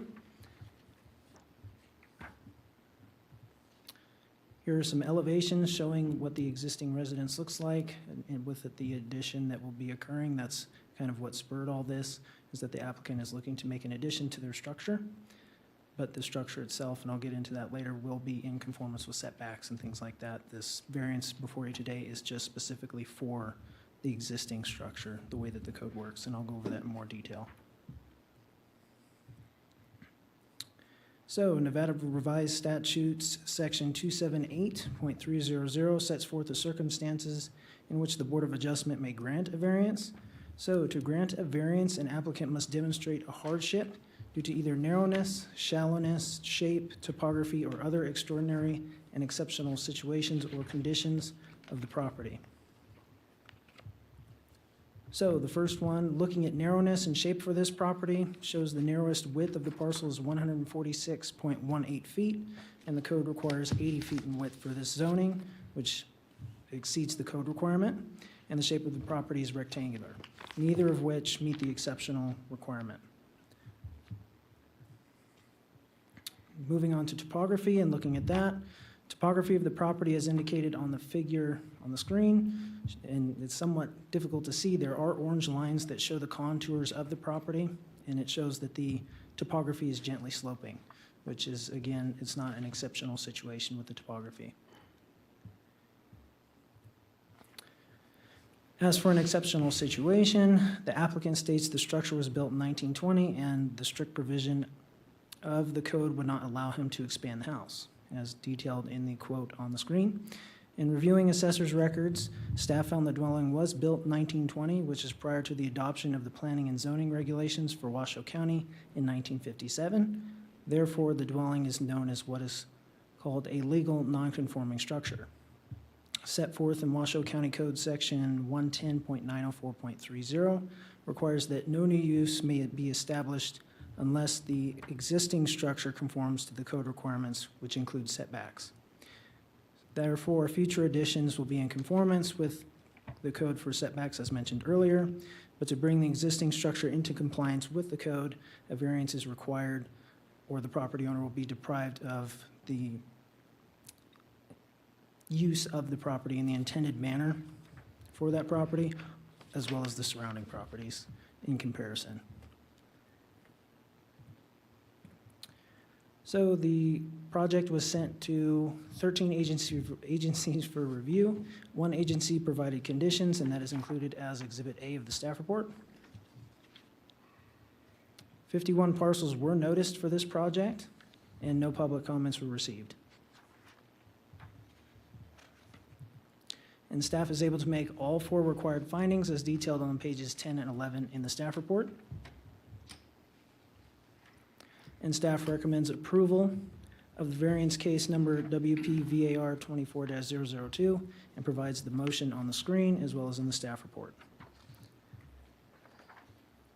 And I'm available for any questions. Thank you. Is the applicant present? Would they like to make a presentation? Floor is yours, sir. Go ahead. For the record, my name is Mervyn Dean Richard, and I'm the owner of 280 Medgar. Hopefully this will be a lot less contentious and difficult than the last one. As staff noted, it is a house that was built in 1920, and we started the process a couple years ago of doing an addition, and then staff noted to us that because of the original house being non-conforming, we'd have to go through this variance process. So we're just asking for it to be approved as a non-conforming, so it comes into conformance, but the addition that we're doing will conform to all new standards, which is why in the drawing, we originally looked at an addition that would be directly across, and now we have set it back to the proper setback of 20 feet. So the only thing that really, this allows us to do is do an addition onto the property, improve the neighborhood, and give us a little bit larger house on the 2/3 acre property. And everything that we build from going forward will be in the new conformance setbacks of 20 feet. So with that, thank you very much, unless there's any questions. Okay, well, we're going to go to public comment right now. Do we have any public comment? There's no public comment in chambers, and on Zoom, there are no hands raised. Okay, we'll close public comment, bring it back to the board for discussion or a motion. Does anybody have any questions? Okay, can I get a motion? I'll move. Leo Harishny, I move that after given reasoned consideration to the information contained in the staff report and information received during the public hearing, the Washoe County Board of Adjustment approves the variance case number WPVAR 24-0020002 for Mervyn Dean Richard, with the conditions of approval included as Exhibit A for this matter, having made all 4 required findings in accordance with Washoe County Development Code, Section 110.804.25. Okay, do we have a second? Second, Kathy Julian. All right, we have a motion and a second. All those in favor say aye. Aye. Any opposed, say nay. Motion passes unanimously. Have a wonderful day. All right, that moves us on to variance case number WPVAR 24-0002. Oh, wait a minute, sorry, that's my mistake. I did not flip the page. I take that back. So that moves us on to D, variance case number WPVAR 23-0005, Summer Tide. Mr. Lloyd, can you please announce? Yeah, will do. For hearing, discussion, and possible action to approve a variance to vary the fence height along the front property line from 4.5 feet to 8 feet for security and aesthetic purposes on 4 parcels along Calaneva Drive. Representing Washoe County, once again, is planner Tim Evans. All right, Tim, floor is yours. Thank you. Thank you. Tim Evans, planner. So the case before you today is variance case number WPVAR 23-0005 for Summertide. So this property is located at 24, 26, 28, and 32 Calaneva Drive, and it has APNs 123041, 24, 25, and 26, and 27. As you can see on the screen there is 6 parcels that are encompassed within this variance application, but the actual variance is specific to just 4 of the parcels that are touching the actual street.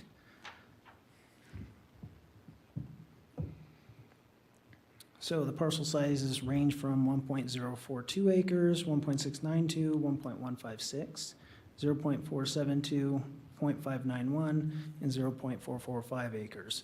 And just like the last variance, the surrounding parcels are similarly developed with single-family dwellings. And this property is in the Tahoe planning area, and it is zoned State Line Point, which is a residential zoning. So the request before you today is to increase the fence height from 4.5 feet as set forth in Washoe County Code up to 8 feet for the 4 parcels along Calaneva Drive. And as you can see on the screen, the area with the blue line, that is where the proposed fence would go for the 8-foot fence along the front of the property. And so there are 4 pictures here. So the top 2 pictures are street views near this parcel. And the bottom left picture is the existing fence. There is an existing 6-foot fence on this property. And the picture to the bottom right, that is for a parcel down the street from this subject property. And I'll get into more detail about that picture in a little bit.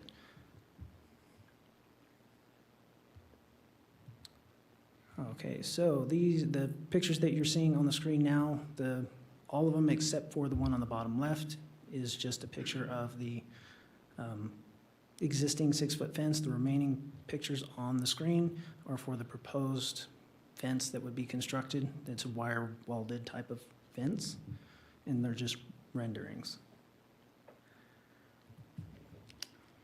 So Nevada Revised Statutes, Section 278.300 sets forth circumstances in which the Board of Adjustment may grant a variance. To grant a variance, an applicant must demonstrate a hardship due to either narrowness, shallowness, shape, topography, or other extraordinary and exceptional situation or condition of the property. So looking at narrowness, and shape for this property shows the narrowest parcel width, and keeping in mind that there are 6 parcels that were encompassed within this variance. But the narrowest parcel width is 96.53 feet, and the code requires 80 feet, which exceeds the code requirement, and the shape of the property is rectangular, neither one of which are exceptional circumstances. Looking at the shallowness for the property, shows the shallowest parcel is 243.03 feet. That being said, parcel shallowness and size are proportional and they're related to each other. And the parcel size required by the zoning is 3,700 square feet, which is 5.5 times, in this parcel, is 5.5 times greater than the actual code requirement. None of this creates a hardship.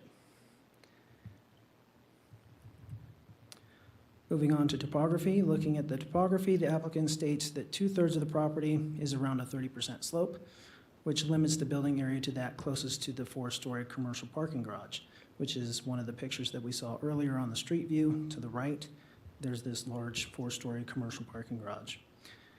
While there is steep topography on the property, other properties in the area do have similar topography and do not have an 8-foot fence, with the exception of 20 Calaneva Drive. So, while staff acknowledges the 9-foot wall at 20 Calaneva Drive, the dwelling on the property was built in 1952 per assessor records, and the wall was likely built around the same time. We don't have a hard date when that actual wall was built, but it can be inferred that it was around that time, which is all prior to existing code requirements. And in the end, the existence of the wall does not factor into being able to make the findings for this variance. Lastly, as far as hardships and proof submitted by the applicant goes, the applicant cites the exceptional situation for this property is the land use relationship of the property zoning being residential and the commercial 4-story parking garage being across the street. As indicated by the figure on the screen, there are multiple parcels within the vicinity that are also subject to this same zoning or have this same zoning and are also subject to the view of this 4-story parking garage. Therefore, the zoning compatibility relationship between the subject property and the commercial property is not unique in that all the parcels in that area have that same compatibility relationship. So the application was sent to 15 agencies for review, and agency comments are included in Exhibit A of the staff report. Proper noticing occurred for the the variance application, and 62 parcels were noticed, and 7 public comments were received. One of those public comments was just a general inquiry. The remaining were in opposition to this variance. Staff is unable to make all 5 required findings as detailed on pages 13 and 14 in the staff report. And staff recommends the Board of Adjustment deny variance case number WPVAR 23-005 and provides the following motion as shown on pages 14 and 15 of the staff report and on the screen. And I'm available for any questions. Thank you, Tim. Is the applicant present? Would he like to make a presentation?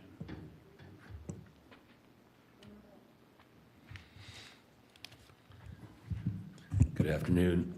Excuse me, Mr. Chair. Board members, John Krompatik with KLS Planning, representing the applicant this afternoon. Thank you, Tim, for your presentation. I would note also the professionalism of staff. I've worked a lot with them. We've been in the pipeline for 6 months on this particular application, hoping that it was a routine process, but here we are at the hearing 6 months later. Mr. Lloyd has been heavily involved as well, and I certainly appreciate staff at many levels, and we just have a difference of opinion on this one.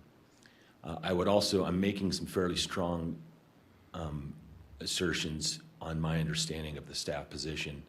If I'm mistaken, by all means, correct me. For example, the 6-foot fence, I confirmed with the architect today that we are allowed, staff said 4.5 to 8. If you leave the fence where it is today, 6 foot is allowed and can be done in that location with repair. Of course, we're relocating it as part of this request.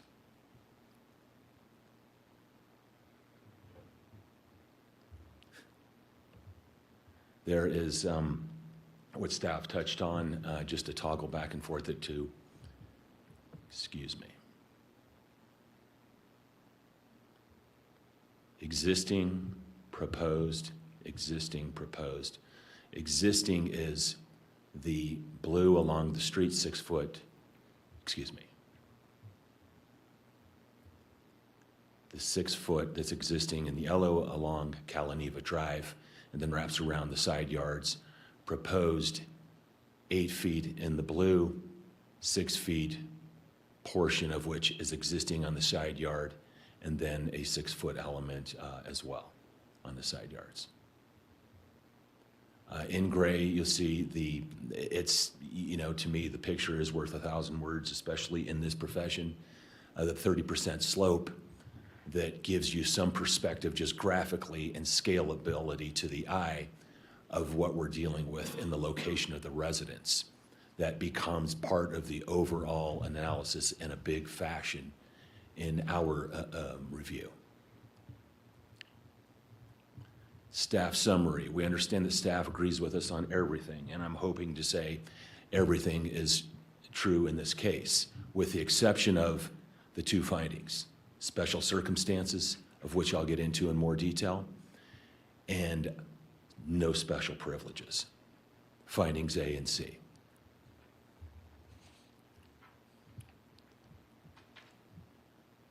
We believe in our analysis, and our analysis has been over a very broad set of professionals and experts in the profession. There's 3 elements that potentially qualify as special circumstance. But where we really drill down, because it's so broad, is 3 other extraordinary and exceptional situation or condition of the property and or location of the surroundings. I think there's a reasonable, honest argument to be made about 1 applying and 2 applying.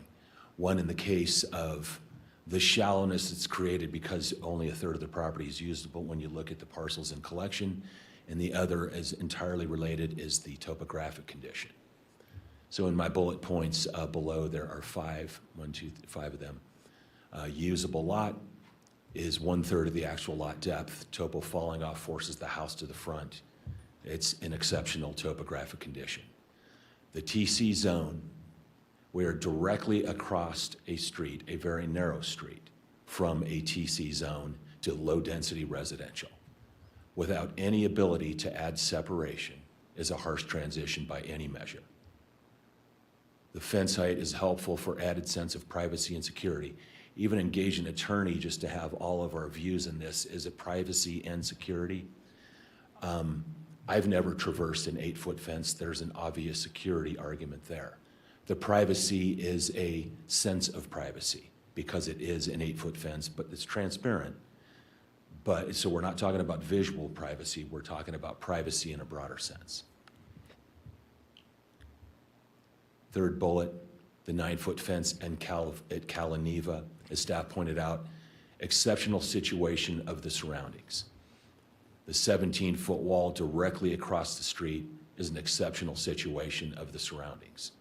That is a wall that's shores up the parking lot directly across the street for the existing casino use. Environmental policy code conflict. We create transparent fencing and open views toward the lake, and I have some photos to show that. It's significant environmentally, it's significant to public policy in the Tahoe area plan. This is a jointly adopted plan by Washoe County and the Tahoe Regional Planning Agency. That plan mandates a landscape buffer. We have added a landscape buffer in this proposed location. And the code limits the height to 6 feet. As we understand 6 feet, I respect staff's assertion of 4.5 feet there.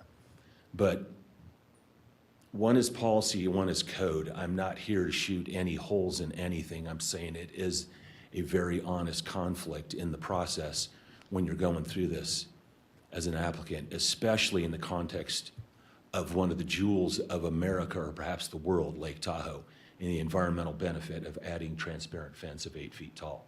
That's a very nice wire mesh standard. Extraordinary condition, I'd like to read this one in its entirety. Our property is the only property on Calaneva that spans between the Crystal Bay Tourist Zone and Lake Tahoe, making it extraordinary.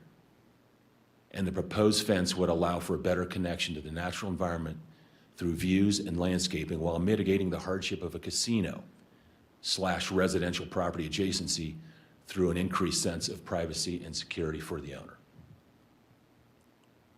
There's the 4-story garage directly across the street. To the right is the subject fence adjacent to the street and the subject property. 17-foot wall that I mentioned, also directly across the street. You see, by way of perspective, the garage just behind it. This one's also kind of a toggle thing because I think it's important to see how the toggle means something here. The red lines, the 9-foot tall, 6-foot existing fence. All the purple is the tourist commercial zone.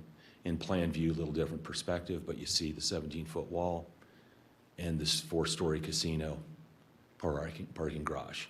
On the street, same different address, of course, but on Calaneva, a 15-foot tall garage adjacent to the street, a 9-foot tall, actually, I thought it was 8, but we do have it noted as 9, consistent with staff, on the property that was done many, many years ago. There's what we're proposing. So it is set back. We do create some landscape buffer. We add the transparencies critical to any valid, reasonable, honest argument with respect to the views of the lake and the mountain ridges in the background.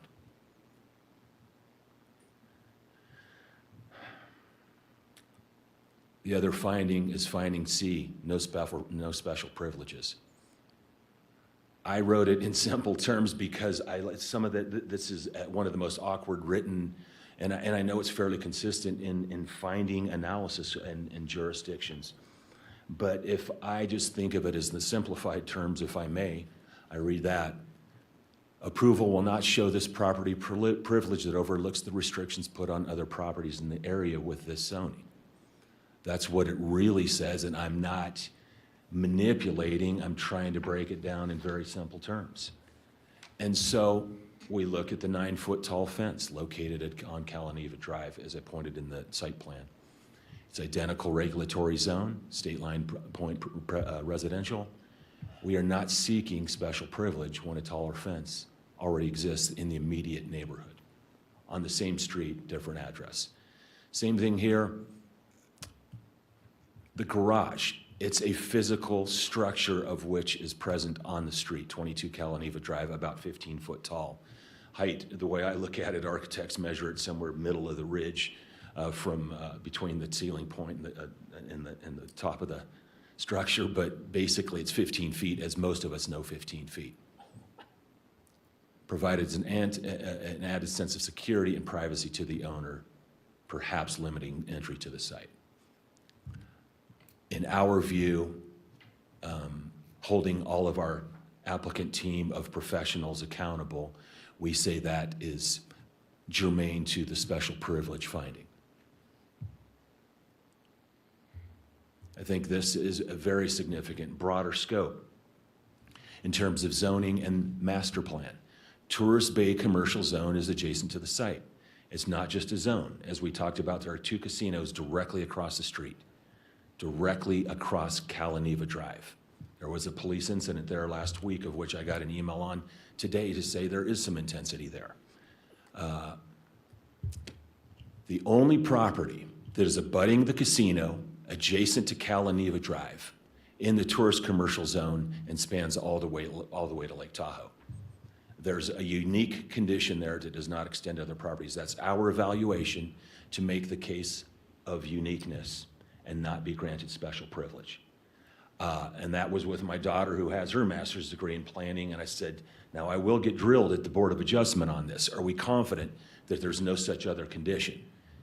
And that's our analysis, one other element of uniqueness, thus not special privilege. Existing fence, proposed fence. What's important about the fence, again, is that you can see, actually this is cut off. It doesn't show the bar on the left side, which shows the height. It does show the landscaping and the obvious transparency of the fence. And then in the plan view at the top, that's the buffer that we've talked about that shows some trending of conformance to the Tahoe area plan. 6-foot fence, opaque fence, nothing special to the eye. And we're obviously have an owner here that's committed to doing a very high standard and has the resources to do that. Here's the Tahoe area plan that I mentioned, specifically from the Crystal Bay concept plan, map 2.3. We are adding the 6-foot buffer in the landscape plan. You can see the big area of green adjacent to the buffer. It's really a part of the property and the way it sits, and that adjacency to the Tahoe area plan, the Crystal Bay Tourist Concept Plan, specifically mandating a buffer of which we're adding in this plan. One last slide that I put in, this was taken from the, there's construction team, architect team, they took it this week. I said, if I'm gonna represent this, I wanted to make sure 2 things. Obviously, that's construction fencing. It's not a standard of beauty, but the beauty's in the background that's consistent with what we're proposing.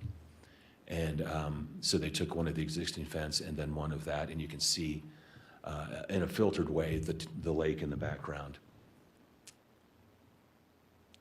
That's all I have, board members. Mr. Chair, thank you for your time, and I'm here for any questions you would have. Thank you. Wonderful. Thank you. At this time, let's open up public comment. Do we have any public comment? I do not have any hands raised via Zoom. And nobody in chambers? No, nobody in chambers. Just for the record, thank you. Okay, let's bring it back to the board for discussion or motion. Go ahead. Questions? A question. I suppose this is Kathy Julian for the record. I think this is for staff. and perhaps for Mr. Lloyd. What kind of precedent does it,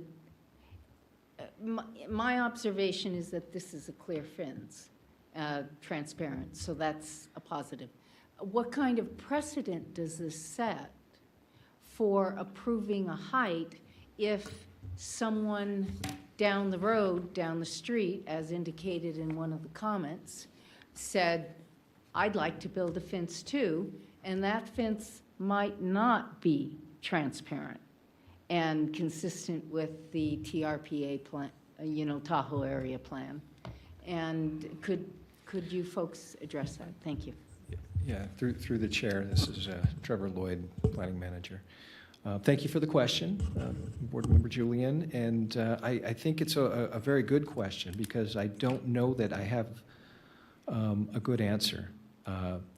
Keep in mind that when we're reviewing a variance, we're looking at this as on a case-by-case basis. So it would not establish a precedent for all other properties, as they would have to go through a similar process and look at the same findings.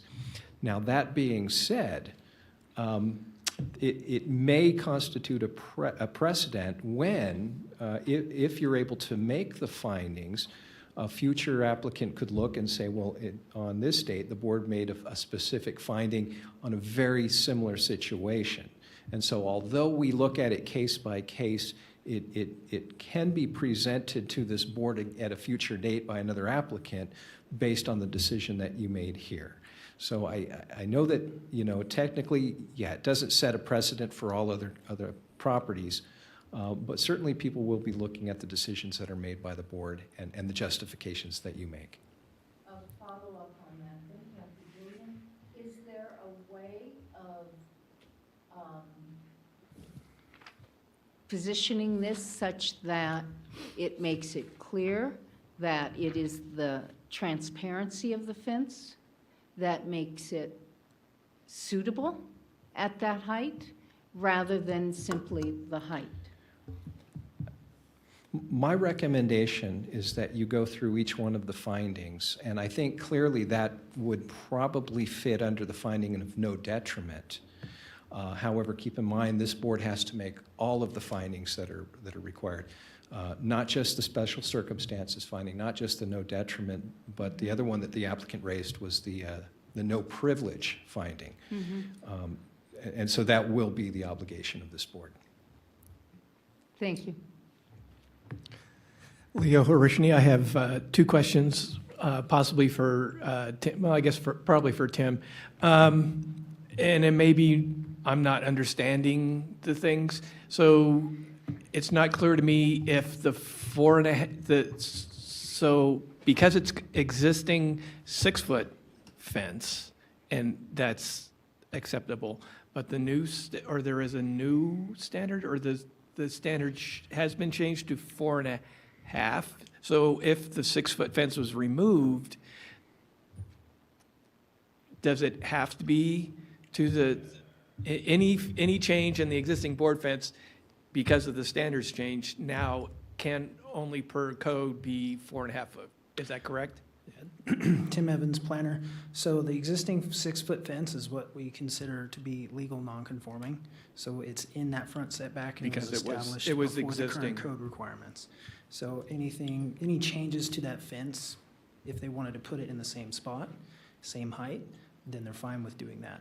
Once they start moving things around and, with that fence and the location, then it changes things and they have to abide by current code requirements, which is 4.5 feet in the Tahoe area plan. So if he replaced the existing fence with the screen fence of 6 foot with the open, that would be acceptable? As long as it was in that same footprint? Right, exactly. So Okay. as long as it meets the requirements for legal nonconforming and it's in that same footprint, that type of thing, then something like that would be, we'd have to double check, but that would be allowable. Should be, okay. And Yeah. then 2, the landscaping requirement, how does that work, whether the landscaping is on on which side of the fence? So if the fence is replaced as it stands, is the landscaping requirement then put in place that if they replace it, that then they have to landscape it? So in the Tahoe area plan, it's more of a, to an extent, a guideline to have that landscaping along the front. And it's within that setback area that it's required. So beyond the setback area, you can have it, to any height, so to speak, for the landscaping. But within that setback area, it has to be no higher than 4.5 feet like the fence itself. The or fence landscaping requirement. would have to be Right, both of them. okay. Yeah. Because that was one of my other questions, was that in theory, though I support and I appreciate the idea of having the landscaping there to soften the fence and so forth, but in theory, depending on what's allowed and/or what is placed in there, then in theory, you could put up screening natural landscaping if the stuff grows. And so then any landscaping that's put in, it would be up to someone subsequent to the landscaping put in, it would be up to someone else to complain, say that the landscaping is taller than 4.5 foot? Is that how that would work? Right, exactly. So Washoe County is a complaint-based county, so someone would have to file a complaint that it's beyond 4.5 feet. All right. And Kathy Julian for the record, and again, all of those, you mentioned the Tahoe area plan, that is geared towards ensuring that the community has a view of the lake and the distance. Exactly, yeah, that's the whole purpose of that, is to have the transparency with fencing and landscaping so they could have the view of the lake.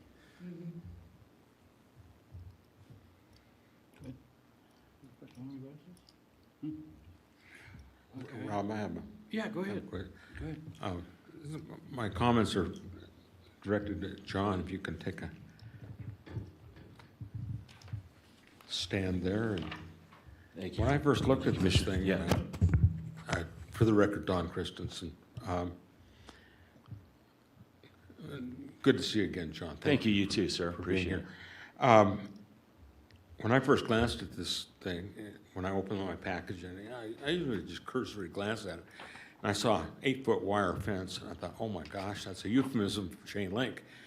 And thankfully, it's not. And I think what the code and TRPA and everything else that we must abide by, the rules and regs, are superseded by what I will call an ugliness factor. We're taking an ugly 6-foot fence and replacing it with a very modern, nice, classy-looking fence that allows view of the lake. And I would have opposed it being if it had been chain link. But my question for you is this vinyl clad, painted, what color? No, it's wire mesh, and there's even influence of weathering it when you select the right fence. If you look back to the image that I did, I asked the same question to the architect, so that you make it Tahoe looking and make a weathered looking fence if that's what you want. So essentially it's galvanized steel? I do not know. Actually, I think we do have it on. Do It you looks remember? pickled. Say again? Excuse me, Leo Harishny, for the record, it looks to me pickled. So it would be Pickled? the rest, the weather, like you said, weathered looking. I don't know, yeah, and I don't know exactly the metal product. I remember, in my evaluation analysis, wire mesh that's 90% transparent, that's quantified, right? Because you can get big, thick mesh, like chain link can actually be a little bit obstructive, right? How small the diamonds are and how thick the gauge is. So this is something less than that to have a very high calculated transparency component. That's the idea. And it's lovely to look at by most measures. I hope I answered your question, but I don't know the specific metal. Well, I'm trying to avoid for the probable projected cost of this fence, it's not going to be ugly left to the weather and rust and, Man, they told me once upon a time, it's, if I could text the architect, I would be glad to, but I'd need a break or to call him, but it's an outrageous number. And John, I not know that, yeah. to interrupt you, I do see a hand raised by Ryan with the architect. That's the architect, thank you. Perfect, yeah. There he is, I didn't know he was on. Can he join the, Ryan, did you hear all of that? I did, yeah, thank you. Hi, this is Ryan Lauinger with Ray Camp Larson Architects. I'm one of the architects on this project. And to answer your question, the fence would be steel and it would be allowed to rust and kind of weather over time, right? And the reason we like that is because the tone of the fence, the metal, I think blends in really well with the natural environment of Tahoe, right? You look at the sort of rust-colored bark on the trees and the tone of the ground. And the reason we like it is just it would disappear as much as possible into the landscape. Kathy Julian, for the record. Are you done, Don? I'm just contemplating what Okay. has been said. I'm satisfied you're not going to put up something that's I'm certain of it, not sir. going Yeah. to weather gracefully. Yes. Yes, I'm satisfied with that. Thank you very much. Further, Kathy Julian, for the record. Further question, what is the opacity, I guess, the? 90% plus. 90% Yes. plus. Okay, thank you. 90% plus, that's, 90% minimum, how's that? okay. A little more cautious, yeah. If it's 90%, that means, right, you meet the standard? Yeah. Yeah. Do we have any more questions for him? No? Okay, I'm just struggling with this because I'm looking at the findings and the special circumstances is pretty well spelled out. That one fence that we saw with the rock and all that, that was made before the codes were put in place. So we can't go against that. Across the street, it's totally different. It's commercial, so it has totally different codes and requirements. And so this says, I can't justify exceptional property dimensions or shape, ordinary topographical features, or an extraordinary or exceptional situation specific to the property. I'm kind of struggling with those right now. I can't make that finding. And so if I can't make that finding, then I just because of this, I have to vote against it. So I would support staff on their denial. But that's just where I stand on it. I'd like to hear what you guys have to say. If you have anything, if not, let's make a motion. Go ahead. May I? Go ahead. Peter Gishon for the record. I'm going to disagree with staff on this one. Again, you just got to take a very studied look at all this stuff. Went to the site, obviously, it's an extraordinary site. I think having the 2 casinos, there's storage containers, 17-foot tall walls, 4-story parking garages. It's extraordinary in that area. And then you drive around Crystal Bay, Summers Loop, down Lakeshore, which shares the same Tahoe area plan and zoning. There are walls of all configurations, heights, guardhouses that are bigger than my own house, littering the landscape there. And so I go back to NRS 278-300, which grants our powers. I do find extraordinary topographic conditions and extraordinary circumstances. Then we have to take it a step further and find that there is no substantial detriment to the public good. I think staff agrees that this is actually better for the public because of the 6-foot landscape berm that is being offered. No substantial impairment of natural resources. We're adding to the natural resources. And I don't believe we're substantially impairing the intent or purpose of any ordinance by granting this, because there are circumstances where it's 4.5 feet, where it's 6 feet. And then you go to the Tahoe area plan, and goal LU1 specifically says that non-residential uses, including casinos, shall provide buffering from surrounding residential uses. buffering can be accomplished through site design, landscape, vegetation, and screening. So in my view, I read that to mean if it was vacant across the street and they wanted to put in a casino, there would have to be extraordinary buffering put into place. But since we can't impose that condition on the casinos, I am fine granting the variance here, allowing this homeowner, this property owner, to avail itself of the Tahoe Area Plan Goal LU1. So then I move to the findings. For reasons stated, I believe these are special circumstances relative to topography and extraordinary situations given the neighboring property. No detriment. I think staff agrees that there's no detriment here. We're adding this landscape buffer. I don't believe it's a special privilege because there are existing non-conforming walls throughout the Tahoe Basin, and I don't believe that we're going to set a precedent because someone could say, I want 8 feet stone wall on my property line. I'd probably deny that. But this is 8 feet, set back 6 feet, and it's wire mesh with 90% opacity. The use would be authorized, and there's obviously no military installation. So I'm actually in strong support and feel extremely confident in my assessment of the findings. Good argument. Mr. Yes, Leo, go ahead. Before you go on, I'd like to share with the board the very first statement in Article 804, which is for variances. This is under the purpose statement. It says the purpose of this article, Article 804, is to provide a means of altering the requirements of this chapter in specific instances where the strict application for those requirements would deprive a property of privileges enjoyed by other properties with the identical regulatory zone.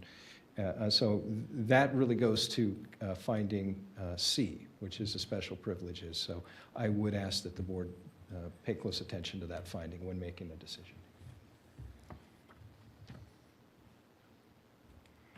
Would it be too much to ask for you just to repeat that real quick?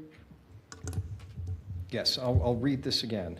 It says the purpose of this article, Article 804 variances, is to provide a means of altering the requirements of this chapter in specific instances where the strict application of those requirements would deprive a property of privileges enjoyed by other properties with the identical regulatory zone because of special features or constraints unique to the property involved.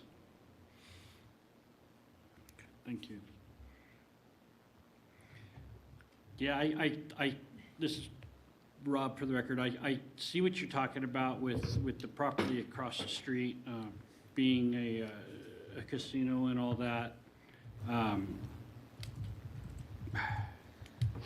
It's a tough one.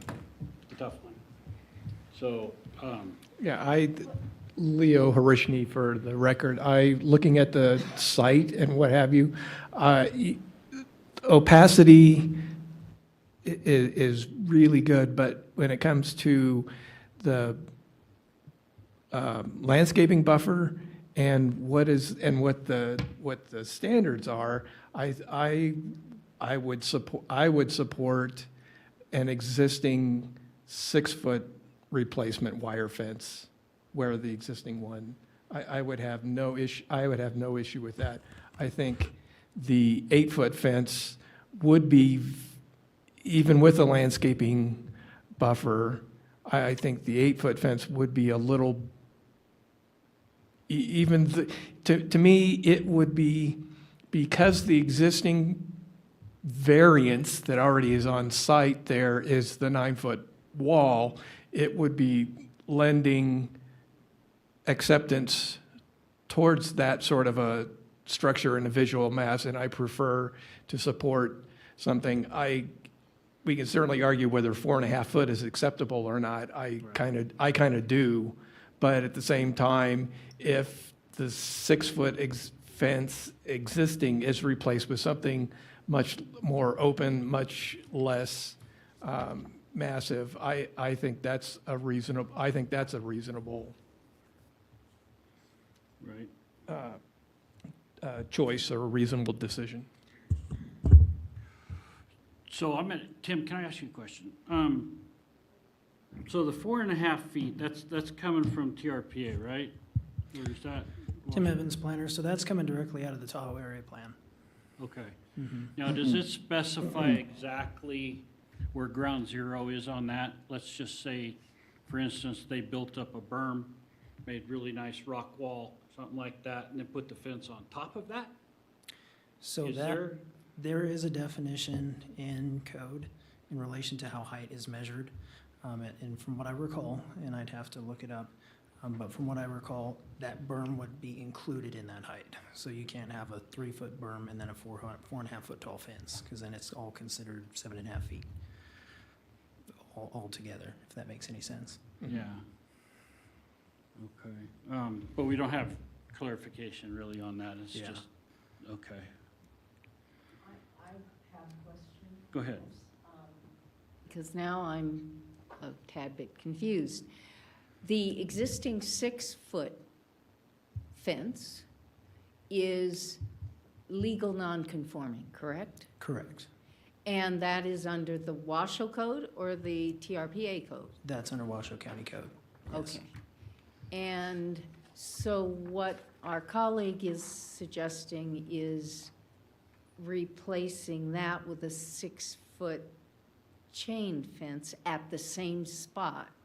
And somehow that would also be legal non-conforming, even though they're doing something new there? It would be a replacement of the existing fence. And that was one of the things, just so the board is aware, that is one of the options that staff gave to, or potential options, that staff discussed with the applicant in the very beginning of this process, probably 2 months in, when we started looking at things and seeing the path that this potentially could go. And so that was one of the paths that staff possibly suggested that they take a look into. So. And if that had been the path, then it would not have come to us, correct? Exactly. Right. Yeah. Okay. And because it is, so where does because it's replacing an existing legal non-conforming, it doesn't have to be 4.5 feet, correct? Right. Yeah, as long as it's Okay. replacing that existing legal non-conforming. And there's no size limit, this is Rob for the record, there's no size limit. I mean, so it's not like a 100-foot section, I mean, you can replace the whole thing like for like. Yes, like for like, as long as it's not increasing, you know, the length or anything like that, it's staying within that footprint height with what's there. So they could go, this is Rob for the record, so they could go theoretically with the same type of fence that they're requesting right now, just 2 feet shorter, and then change a little bit of the Correct. landscaping. Yeah, exactly. Just putting the landscaping on the property side as opposed to the outside, inside Right. versus outside. Right, so, okay. That was Leo for the record. All right. Sorry, thank you. No, you're good. All right, so do we have any more discussion, or does somebody want to make a Well, motion? I was simply going to ask the Oh, go ahead, applicant for a question about what was the rationale, Kathy Julian for the record, what was the rationale for the setback and the landscaping in front? That's, you know, to show some more, working toward compliance with the Tahoe area plan. Can you, my name's John. Sure, sorry. It's okay. John End of the day. Kropotkin, KLS Planning, on behalf of the applicant. But so that was important to me in our analysis and presentation, right, to show some compliance that way, which is in fact competing with the development code.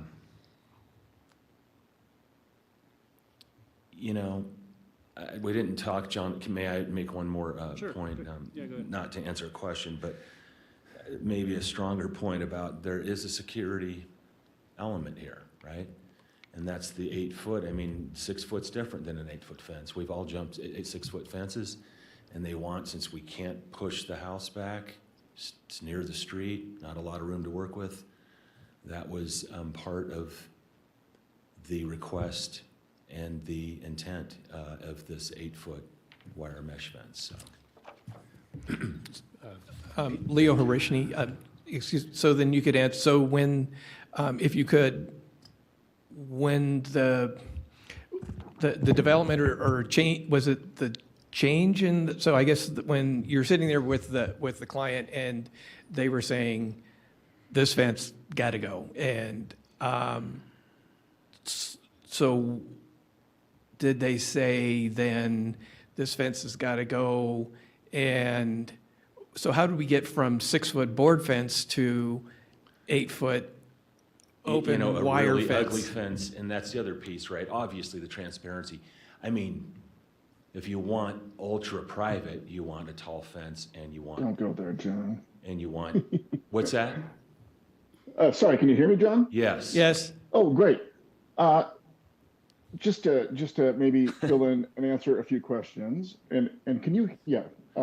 So I think to clarify a few things. One, the Washoe County Code allows for an existing fence to be maintained, right? So the 6-foot fence could stay.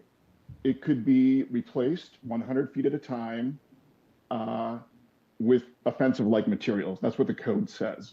And so that was choice number one for us in terms of what could stay. And the client, I think like anybody else in this neighborhood, appreciates the connection to the lake, the openness, the view of the lake, right?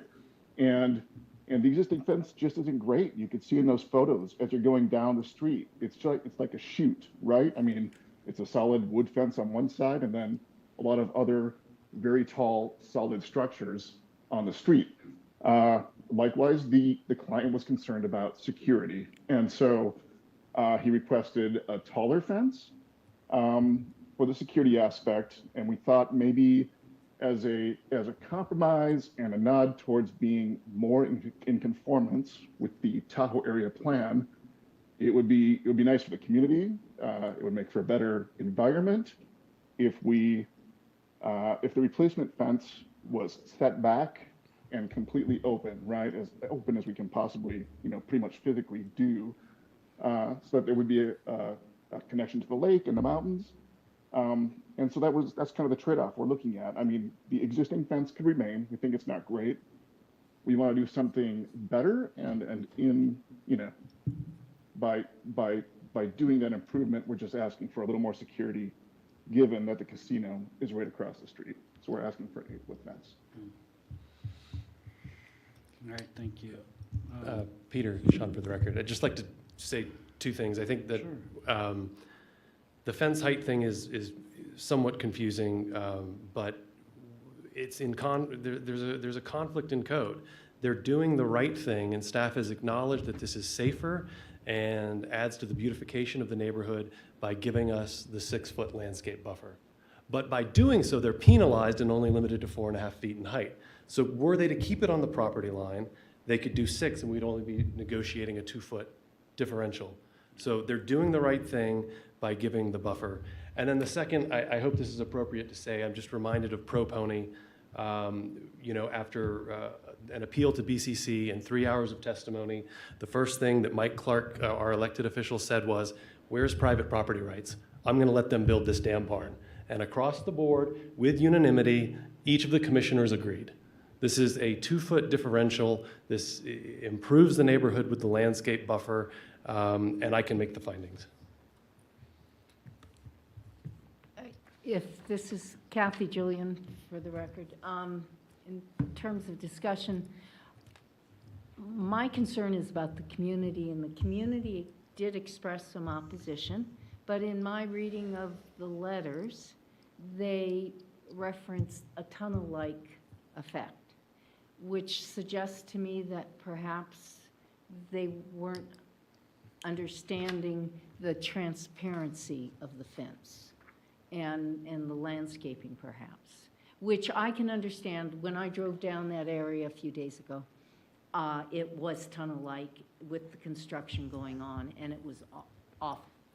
And I can sympathize with those letters of complaint about this. But I could support this, and I think I could be persuaded to make those findings, as per our colleague and the applicant, if we made it very clear about the opacity of it, 90% minimum, okay, and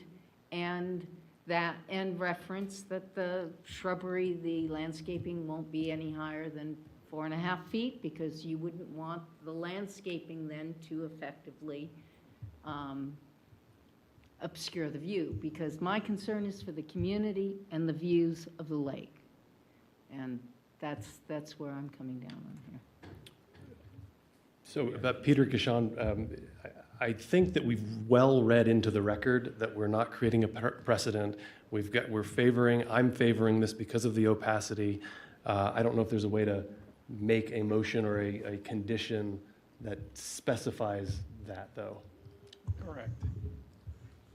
That would be within your special finding, the special circumstances that you identify, and also the not detrimental factor. Right. I think we could add the 90% figure in there. They seem agreeable to that. So I would only vote for this if we could. The thing that I just want, this is Rob Ferrer, I just want to caution the board, we just want to make sure that we're not being a committee of compassion, because we're not supposed to be a committee of compassion. We have to look at the rules. And Chair, if I so- may? Yes. I'd like to simply draw attention to page 9 of the staff report relating to the issue that's being discussed with regard to the opacity, to make sure that that's considered in the findings. I'm sorry, which page? 9. 9? And Page 9 of the staff report, starting at the discussion that says Article 220.1, and the discussion of how that is going to impact this project.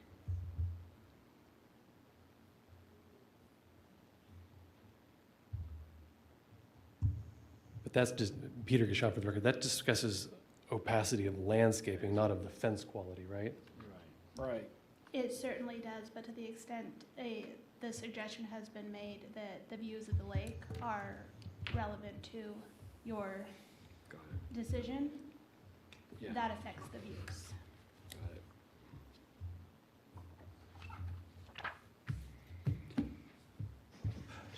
So another perversion in the code. It's confusing. I don't like having conflicting codes and all that stuff. So, I mean, now listening to everything, I could probably go either way. If I may, Can I just say that we would meet the condition as stated by Commissioner Julian? This is unique to plant material and not the opacity. Okay, we're clear on that. The opacity of the fence. Thank you. could I get some clarification? When I say the word opacity, I'm assuming it means clarity. No, No, it doesn't. just the opposite. Just the opposite. Wait a Right. second. Okay, Opacity is Can you ability Can to you hear block. me? okay. Yes, we hear you. So, Okay. I would like to Okay. then correct my Is statement. Ryan trying to talk? Excuse me. Yes, he is. Okay, Ryan, hold on just a minute, please. I'm talking the opposite. Okay? I'm talking about penetration visually of the fence. That So you we're can using the- see 90% Yeah. transparency. That's right. You're going to be able to see through it. Yes, Yeah, that's what Yeah. I'm talking about. 90%. Yes. Okay. Sorry about that. Transparent, Jeez, yes. not, yes. Yeah, that, I mean, that's the whole argument about transparency here, obviously, right? Okay, thanks, Okay. thanks for the clarification. Hey, as the architect, if you don't mind, so the design that we're showing is 80% open, so that would be 80% transparent. It's almost physical, and as transparent as we could really possibly make it, it is almost physically impossible to do a 90% transparent fence. So we have done the calculations, we've looked very closely. So if we could make that, the terminology just to be 80% transparent, I would appreciate it. I don't think we could build it 90% transparent. Thank you for the point of clarification. Peter, why don't you make a motion? I would love to. Peter Gishon for the record. I move that after giving reasoned consideration to the information contained in the staff report and information received during the public hearing, the Washoe County Board of Adjustment approve variance case number WPVAR 23-0005 for Deep Blue Water LLC, having been able to make all 5 required findings in accordance with Washoe County Development Code Section 110.804.25. Specifically, special circumstances exist, no detriment will be created, no special privileges will be granted, the use is authorized, and no effect on military installation. And I think I'd like to comment that the board is specifically acknowledging that the fence being installed is of 80% transparency. Okay, do we have a second? For the record, Don Christensen, I second the motion. Okay, I just want to, on the special circumstances thing, I'm gonna go with this because of where it is located. Okay, so all those in favor say aye. Aye. Aye. All those opposed say nay. Okay, motion passes. Thank you. All right, that brings us to item 9, chair and board items, future agenda items. Do we have any future agenda items? No, nothing you guys want? All right, request for information from staff. Nothing. Moved on to 10, report from previous Board of Adjustment items. Okay, legal, anything from legal? Nothing? Public Sorry. comment? Oh, wait. I did have one. You may remember the Cobble Hill grading special use permit that was appealed. The appeal has been withdrawn, so we don't have a future date for that for BCC. Okay. Okay, then back to legal, nothing for legal? Okay, public comment, let's open up general public comment. No public comment in chambers, and on Zoom, there are no hands raised. All right, it is 4:16, we are adjourned.